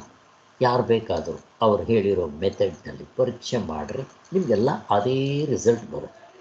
2:1 ಪ್ರಪೋರ್ಷನ್ನಲ್ಲಿ ಆಕ್ಸಿಜನ್, ಹೈಡ್ರೋಜನ್ ಮಿಕ್ಸ್ ಮಾಡಿದ್ರೆ ನೀರು ಬರುತ್ತೆ. ಅಷ್ಟೇ. ಆ ನೀರನ್ನು ಕಾಯಿಸಿದ್ರೆ ಮತ್ತೆ ಅದರ ಒರಿಜಿನಲ್ ಇದಕ್ಕೆ ಹೋಗ್ಬಿಡುತ್ತೆ ಅನ್ನೋದು ಇದು ಸಾರ್ವತ್ರಿಕ ಅನುಭವವೇ. ಆದರೆ ಈ ಭೌತಿಕ ವಿಜ್ಞಾನ ವೇದಾಂತವು ವಿಜ್ಞಾನದಲ್ಲಿ ಪ್ರಾಬ್ಲಮ್ ಏನು ಅಂತಂದರೆ ಇವರು ದೇವ್ರನ್ನ ತೋರ್ಸೋಕ್ಕೆ ಬರಲ್ಲ. ಯಾಕೆ? ಇವರು ಇನ್ಸ್ಟ್ರೂಮೆಂಟ್ನ ಇಟ್ಕೊತಾರೆ. ಯಾವುದು? ಅಂತಃಕರಣ, ಇಂದ್ರಿಯಗಳು, ಕರ್ಮೇಂದ್ರಿಯಗಳು, ಅಷ್ಟು ಮಾತ್ರ ಅಲ್ಲದೆ ಬೇರೆ ಇನ್ಸ್ಟ್ರೂಮೆಂಟ್ಸ್, ಸೂಕ್ಷ್ಮವಾಗಿದ್ದರೆ ಮೈಕ್ರೋಸ್ಕೋಪು, ದೂರದಲ್ಲಿ ನೋಡಬೇಕಾದ್ರೆ ಟೆಲಿಸ್ಕೋಪು, ಹೀಗೆ ಇನ್ಸ್ಟ್ರೂಮೆಂಟ್ಸ್ಗಳು ಉಪಯೋಗಿಸ್ಕೊಂಡು ಇವರು ಮಾಡ್ತಾರೆ. ಇವರು ಮಾಡೋದು ಯಾವುದನ್ನು? ಪ್ರಪಂಚದಲ್ಲಿರೋ ಹೊರಗಡೆ ವಿಷಯಗಳಲ್ಲಿರೋ ವಸ್ತುಗಳನ್ನ ನೋಡ್ತಾರೆ. ಇವರು ಹೊರಗಿನ ವಸ್ತುಗಳನ್ನೇ ಪರೀಕ್ಷಿಸುವ ಹೊರದೃಷ್ಟಿಯುಳ್ಳವರು. ನಮ್ಮ ವೇದಾಂತ ಕೂಡ ಇದನ್ನೇ ಉಪಯೋಗಿಸುತ್ತೆ, ಸಾರ್ವತ್ರಿಕ ಅನುಭವವನ್ನೇ. ಏನು?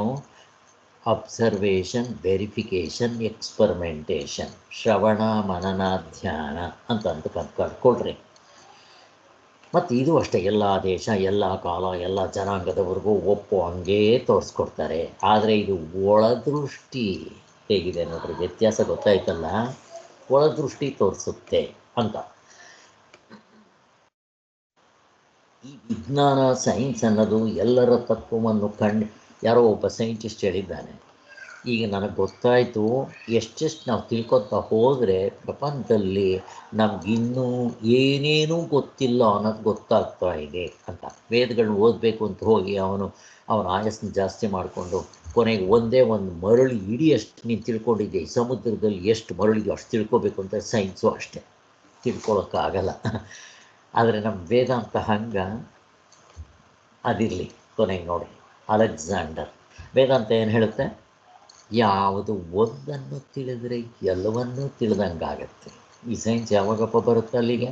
ಅಪ್ರಾಣೆಗೂ ಬರೋಲ್ಲ. ಹಾಗೆ ಈಗ ಅದೇ ರೀತಿ ಅಲೆಕ್ಸಾಂಡರ್ ಅವನೇನು ಮಾಡ್ದ? ಪ್ರಪಂಚವನ್ನೇ ಗೆದ್ದು ನಾನು ಒಳ್ಳೆಯದಾಗಬೇಕು ಅಂತ ಹೇಳ್ದ. ಕರೆಕ್ಟ್.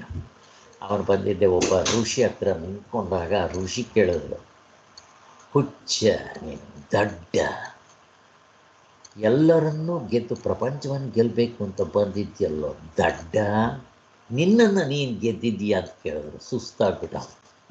ಹೇಗಿದೆ ನೋಡ್ರಿ, ಹೀಗಿರುತ್ತೆ. ಆದ್ದರಿಂದ ಇವೆಲ್ಲ ಬೇಕಾಗಿರುತ್ತೆ. ವೇದಾಂತ ಒಳದೃಷ್ಟಿ.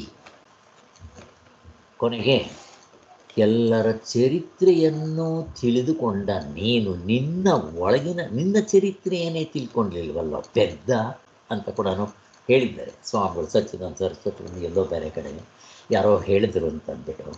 ಹಾಗೆ ಸೊ ಈ ವೇದಾಂತ ಪದ್ಧತಿಯು ಜೀವನದ ಎಲ್ಲ ಭಾಗಗಳನ್ನು ನೋಡಿದ್ದರಿಂದ ಉಂಟಾದ ಪೂರ್ಣಾನುಭವ.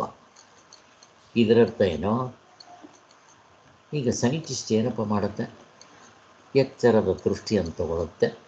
ಎಚ್ಚರದ ದೃಷ್ಟಿಯಲ್ಲಿರೋ ಯಾವುದೋ ಒಂದು ಮಣ್ಣಿನ ಕಾಳ ಆಟಮ್ ಕಂಡು ಹಿಡಿದ್ರೆ ನೀವೇನು ಬೇಕಾದರೂ ಮಾಡಿ, ಪೂರ್ತಿ ತೊಗೊಳಂಗಾಯ್ತಾ?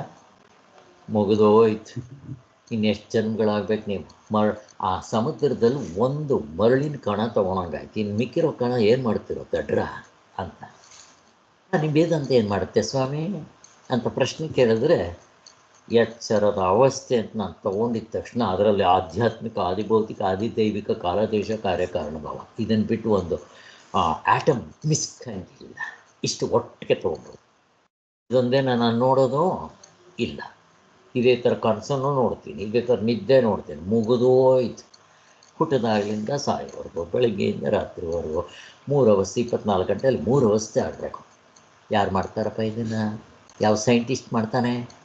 ಯಾರೂ ಮಾಡಲ್ಲ. ಅದಕ್ಕೋಸ್ಕರ ಅವ್ರದ್ದೆಲ್ಲವೂ ಕೂಡ ಸಂಕುಚಿತವಾದ ಮನಸ್ಸು, ಪ್ಯಾರೆಟ್ ಮೈಂಡ್. ಇಷ್ಟು ನಮ್ಮ ವೇದಾಂತ ನೋಡ್ರಿ ಹಾಗೆ. ಆದ್ದರಿಂದ ಜೀವನ ಎಲ್ಲ ಭಾಗಗಳನ್ನು ನೋಡುವಂಥದ್ದು ಈ ವೇದಾಂತ ಪೂರ್ಣಾನುಭವ. ಈ ತತ್ವ ವಿಚಾರ ಮಾಡಿ ಪರಮಾರ್ಥವನ್ನು ತೋರಿಸುವ ವೈಶಿಷ್ಟ್ಯ ಇರೋದು ಈ ವೇದಾಂತಕ್ಕೆ ಬಿಟ್ಟರೆ ಯಾವುದಕ್ಕೂ ಇಲ್ಲ. ಇದರ ಶಾಸ್ತ್ರಗಳಿಗೆ ಹೀಗೆ ನಿಷ್ಪಕ್ಷಪಾತವಾಗಿ ಇನ್ನೊಂದು ನಿಷ್ಪಕ್ಷಪಾತವಾಗಿ ಪೂರ್ಣ ಅನುಭವವನ್ನು ತೆಗೆದುಕೊಂಡು ವಿಚಾರಿಸಿ ತತ್ವವನ್ನು ನಿರ್ಣಯ ಮಾಡೋದು ಇಲ್ಲಿಗೆ ಮಾತ್ರ ಇರೋದು. ಯಾರು ತಲೆಮುಖ ನೋಡಲ್ಲ. ನೀನು ಸರಿ ಇಲ್ವಾ, ಸರಿ ಇಲ್ಲ ಅಂತ ಹೇಳ್ತಾರೆ ಶಂಕರಾಚಾರ್ಯ. ಹೆದರ್ಕೊಳ್ಳಲ್ಲ. ನನಗೇನು ಹೆಸರು ಬೇಡ, ಬಿರುದು ಬೇಡ, ಇರೋದು ಹೀಗೆ ಫ್ಯಾಕ್ಟ್. ಬೆಂಕಿ ಸುಡುತ್ತೆ ಅಷ್ಟೇ, ನೀನು ಎಷ್ಟೇ ಲಂಚ ಕೊಟ್ಟರು ಅದು ತಣ್ಣಗಿದೆ ಅಂತ ನಾನೇನು ಹೇಳ. ಹಾಗೆ ಹೇಳ್ತಾರೆ ನೋಡ್ರಿ. ಇದು ಸಿಂಹದ ಹೃದಯ. ಹಾಗೆ ವೇದಾಂತಗಳು ಇಳಿದು ಇತರ ಶಾಸ್ತ್ರಗಳಿಗೆ ಹೀಗೆ ನಿಷ್ಪಕ್ಷಪಾತವಾಗಿ ಹೇಳಕ್ಕೆ ಬರೋಲ್ಲ. ಆದ್ದರಿಂದ ಈ ವೇದಾಂತವು ಮಾತ್ರವೇ ಪೂರ್ಣಾನುಭವವನ್ನು ತೆಗೆದುಕೊಳ್ಳುವಂಥದ್ದು. ಪೂರ್ಣಾನುಭವ ಅಂದರೆ ಇದೆ. ಶಂಕರಾಚಾರ್ಯ ಯಾವತ್ತೂ ರಿಟೇಲ್ ವ್ಯಾಪಾರ ಮಾಡದೇ ಇಲ್ಲ, ಹೋಲ್ಸೇಲ್. ಹೇಗಿದೆ ನೋಡಿ. ಈಗ ಪೂರ್ಣಾನುಭವ ಅಂದರೆ ಏನು? ಈಗ ಅಲ್ಲಿ ಬರ್ತಾರೆ ಪೂರ್ಣಾನುಭವ.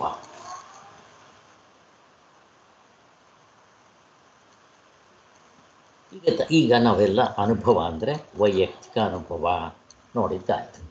ಆ ವೈಯಕ್ತಿಕ ಅನುಭವದಲ್ಲಿ ದಿವ್ಯ ಅನುಭವ, ಭವ್ಯ ಅನುಭವ, ರೋಗ ಅನುಭವ, ಸಮಾಧಿ ಅನುಭವ, ಹೀಗೆ ಸಿದ್ಧಿಗಳ ಅನುಭವ, ನೆಲದ ಮೇಲೆ ಮೇಲಕ್ಕೆ ಹೋಗೋದು, ಹೀಗೆ ಮಾಯ ಆಗೋದು, ಏನೇನೋ ಹೇಳಿದ್ರೆ ಯಾವುದೂ ಉಪಯೋಗ ಇಲ್ಲ. ಇವೆಲ್ಲ ಬೇಕಾಗಿರೋದು. ಮತ್ತು ನಮಗೆ ಬೇಕಾಗಿರೋದೇನು? ಪೂರ್ಣ ಅನುಭವ ಅಂದರೆ ಏನು ಅನ್ನು ವಿಚಾರಿಸುವ ಸಮಯ ಇವಾಗ ಆಗಿದೆ. ಈಗ ನಮಗೆ ಜನರಲ್ ಆಗಿರೋದು ಏನಪ್ಪ ಅಂತಂದರೆ, ನಮಗೆ ದೇವರು, ಇಂದ್ರಿಯಗಳು, ಈ ಆಧ್ಯಾತ್ಮಿಕ ಪ್ರಪಂಚ 19 ಇವುಗಳು ಕೊಟ್ಟಿದ್ದಾನೆ. ಹೊರಗಡೆ ಪ್ರಪಂಚ ಇದೆ, ಅದು 5 ಶಬ್ದ, ಸ್ಪರ್ಶ, ರೂಪ, ರಸಗಂಧ.